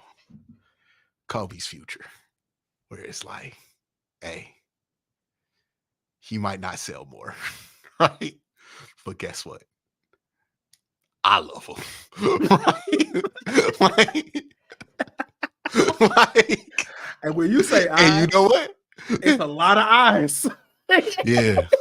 It's a lot of Look, eyes. The streets love him. Like, and anybody who's hooped in the pickup game loves Kobe. Okay? Like, if you are somebody who plays hours of pickup basketball, the odds are that you fuck with Kobe. Like, if you're somebody who plays pickup basketball and asks me if I know how to play a 2-3 zone, you are a LeBron fan and you get yelled off that fucking pickup court after like a couple games because ain't nobody trying to run a fucking 2-3 zone. Like, what are you doing? What are you trying to run plays? Shut up and hoop. Oh, man. But yeah, it does make sense. That dynamic is kind of erased, especially too since LeBron played for the Lakers too. So it just feels weird. Like LeBron playing for the Lakers. I'm sorry, Cole. Just a weird move. Now that I think about it, it's always gonna feel weird. It's never gonna feel right. He's never gonna feel like a Laker. That ring, he got it. Like it's definitely his. He earned it. But I don't know, man. The more I think about it, the more I'm like, I don't know if this Laker run did anything for Brown. Because you never go act like Bron. Like you might tell you Bron is a more accomplished player or a better player than Kobe, but your favorite's never changing. Like, is Bron, has he made any ground in that argument for you? No. Honestly, I bet you watching Bron has made you love Kobe more. I mean, I've always had a respect for LeBron. Yeah. I've had a respect for LeBron, especially the game. It was game 6 of the 2012 Eastern Conference Finals. You know what I'm saying? That's when I was like, okay, no, like this is like he's like that. You know what I'm saying? Like he like that. And like that's when I left all the hate behind. It was just like, yeah, no, he's that dude. But dog, could you imagine if Kobe went to the fucking Bulls and was playing LeBron like 8 times a year? Man. Yo, you would have been telling lies. Cole. Crazy lies. That parallel universe is ridiculous because Cole would have been out here like he's actually a bitch. Nah. And then imagine LeBron went to the Lakers, but like Kobe didn't get those 2 rings with the Lakers, so people don't view him the same as they view him now. And then he gets a ring with the Lakers, and people start trying to place him above Kobe as a Laker. Oh, Kobe, you would be a LeBron hater in that parallel universe. I'm glad it worked out the way it worked out, so we didn't have to do that. Y'all have to deal with that. I'm glad y'all don't have to deal with that. Ooh. Man. Somebody said, should Bron get a statue in Cleveland? Absolutely. Yes. Not even. And that's the only place he should have a statue. Yeah, he shouldn't have a statue in Miami. He definitely ain't getting no statue in LA. That's definitely not happening. Yeah, don't do that. That don't feel right. No, it don't feel right. It don't feel right. It don't feel right. You're not getting a statue. People feel like he should get his jersey retired in LA. He's going to, but like people feel like that. Are they gonna do one of them things where they retire his jersey? Like, I guess. No, not league wide. No, his jersey should only be retired. Well, I'm not gonna say that. I think his jersey should be retired. What number are they gonna retire? It's retired 6 in Miami. For real. I think they retired it for Bill Russell though. Yeah, I think they retired 6. But that 23 will get retired in Cleveland for sure. Yeah, I mean, unless Dan Gilbert has something to say about it. No, he gonna do that. LeBron, Kyrie, and Kevin Love, low key should all have their jerseys retired. Yeah, Bron and Kyrie for sure. Bron and Kyrie for sure. I think I don't know if Kevin Love should get his jersey. Kevin Love's the questionable one, but Bron and Kyrie for sure should get their jerseys retired. Sure. Like it really shouldn't even be a debate. And I know people are gonna give me the whole, well, he stayed here longer and he played here. Well, I'm like, hey man, the quality of play matters. Yeah. Like, and there were a lot of Kyrie moments in that jersey. There were a lot of fond memories of LeBron. Kevin Love had a couple seconds, like couple moments where it was like, hey, he had some fun times at the end. But let's be Kyrie real, hit that shot. We was Kyrie deeply hit the shot, disappointed man. with Kevin Love most of that run. And Kyrie hit the shot. Kyrie hit the shot. Let's be real. Kyrie also went 40 for 40 with LeBron. Kyrie also, like, the only reason you watched the Cavs in 2011, in 2012, in 2013. Mm-hmm. Kyrie had us watching Dion Waiters getting 40 minutes a game. And believing that it could work. We talk about Kyrie like he fucking retired too. Like he's still playing. Ain't that crazy how we talk about Kyrie like he don't exist no more? Like he was hooping. He was hooping. Yeah. He's still hooping. He's hooping in Dallas. No, Kyrie is the new Melo. Like he's the new your favorite basketball player's favorite basketball player. Mm-hmm. That's where Kyrie firmly sits. Like everybody's favorite hooper is Kyrie. But y'all have a great day, man. Do we get all the super chats? Yes. Nope. Ray Rags, last one. Oh, let me see if I can pull it up. Man, there's a group of people who have no clue that Shaq was better till Was seen as better till Kobe got that fifth. Not saying I believe that, but it was a narrative. 100% was a narrative. Till Kobe got that fifth one. Well, I mean, like, it's not disrespect to Kobe that he wasn't better than Shaq at that time. Kobe, I think Froby gets underrated. Like, early Kobe gets underrated. And I think, older Kobe is the one that we kind of remember. But not being better than prime Shaq. Like, there's worse things. I'm gonna tell you, I'm gonna be real with you. I don't think there's any player that's better than prime Shaq. Like Shaq in his like most dominant basketball player ever, Shaq. And that was something else. Like that was something else. Yeah, man. Like, remember how we felt when Camilla came in there during the women's final, and we were like, well, there's nothing they can do about this. Yeah, that's Shaq, but on a whole different level. Shaq times like 3. like Shaq was like that times 3, where it was like, hey man, he's 7'4", nothing he can do. Not a damn thing. And not a skinny 7'4" and like 310 pounds, 350. Oh, skinny. Oh, Charles Barkley has the greatest quote about Shaq to ever exist. I play in the NBA where it'd be big dudes all the time. But Shaq is the first motherfucker I ever looked at was like, nah, that's a big dude. It is Charles Barkley saying this, who was in fact a big dude. And one of the greatest basketball players of all time. One of the greatest power forwards. And he was like, I don't want to box him out. Oh, man. Hey. Prime Shaq was crazy. Okay. Like, we got one more for Ray Rags too before we get out of here. What is it? I'll never forget Kevin Love scoring 34 points in the first quarter against Portland. Man. I was like, the Cavs got one. The Cavs really, really, really got one. Hey, man. Hey, remember that Kyrie game against the Spurs? Did he have like 50 against like 55 or something against the Spurs? Who, Kyrie? Yeah. No, Kyrie had one of the most incredible games I've ever seen in my life against the Spurs. Because it went to overtime. Like, and then LeBron hit the first fuck you 3. Like where it just went. The fuck you? Yeah, the fuck you. Yeah, like That was the first. That was the first like fuck you three was there because I remember like Kyrie hit a three, and then Kyrie hit another three, and then Brian was like, "Fuck that, I'll join the party," and then smacked the three. That three was like it didn't arc at all. Cole, that shit went like, and then he started celebrating, and I was like, "We winning it all. We winning it all, dog. It's about to happen." Bron should have been a two-time, man. Yeah, he should have been a two-time. 2015 and 2016, he was robbed in 2015, man. Robbed. Injuries ruined it because they was definitely gonna win. Yeah. David Blatt would have been an NBA champion. Shout out David Blatt, man. He still would have got fired. Absolutely.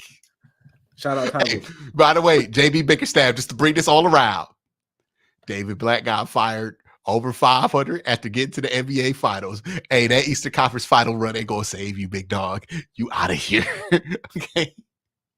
Dan Gilbert gonna get there. Okay. Hey, JB lucky it's not 2010. He ain't got 2010 Dan. 2010 Dan. He would have offered Don Staley your job, dog.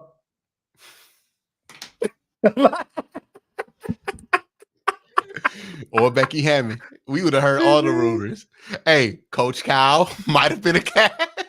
Who's the UConn men's team's coach that just won? Because it's not shocking no more. It's somebody tell us in the chat. Man, who's you? I gotta look it up. Look it up.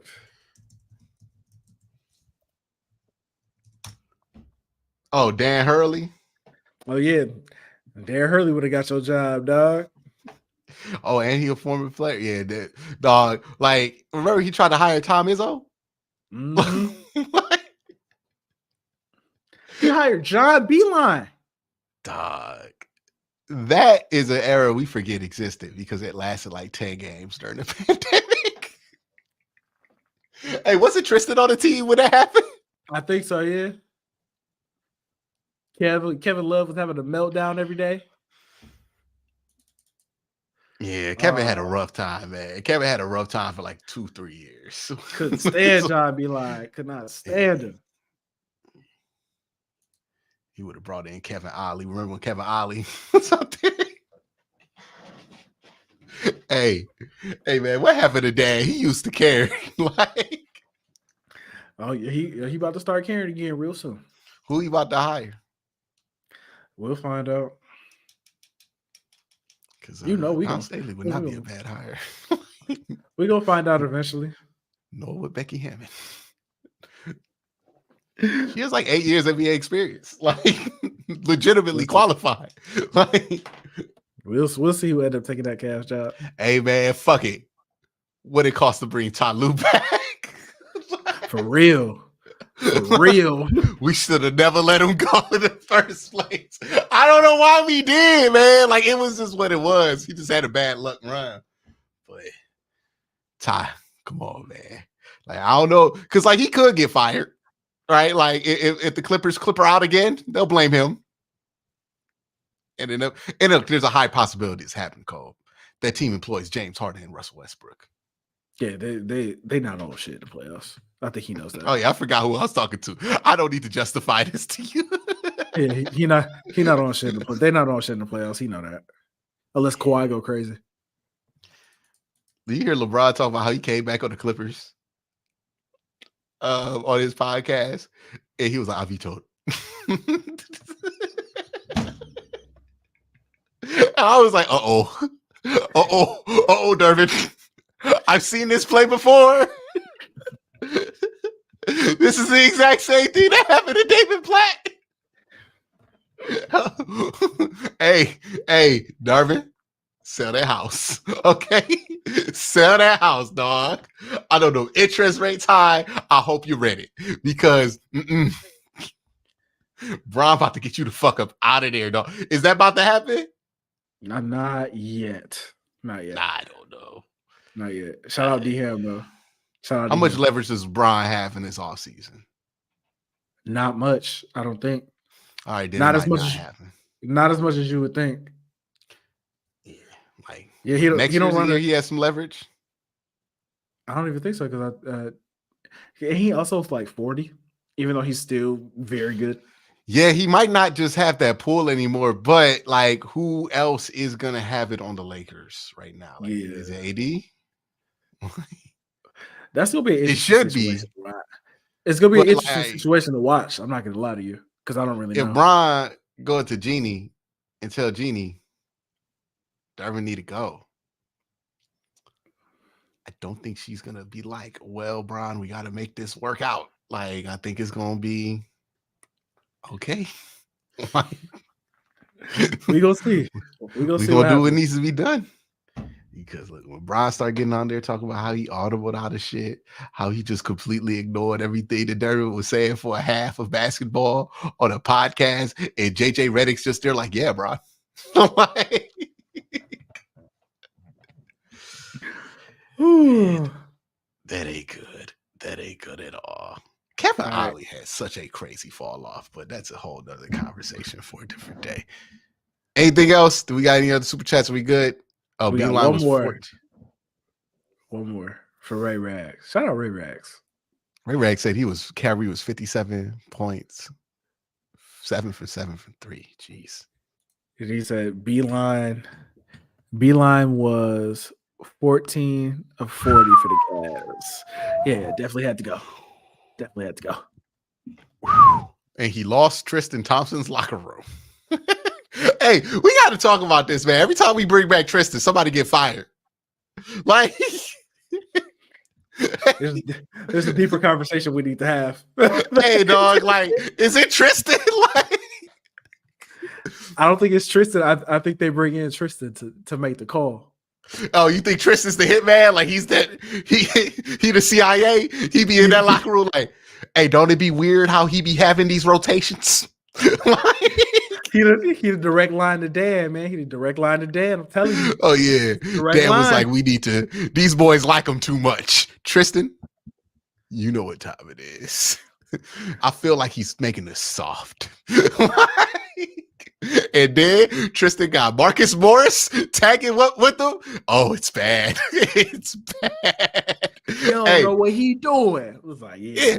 Hey, you notice Rajon Rondo was never brought back, despite the fact that many people thought that he was an asset to the team. Because what was Rajon Rondo saying? We not doing the right shit. And we soft. Like, we should have listened to Rondo. But that's it, y'all. Y'all have a great day. Have an even better night. Please don't tweet me no more about this J. Cole. It's done. It's done. I don't want to hear you disagree. It is what it is, man. Look, if you're a J. Cole stan, I like J. Cole's music too. Just take the L. It is what it is. Don't try to turn this into a W. But y'all have a great day, man. Have an even better night. Peace.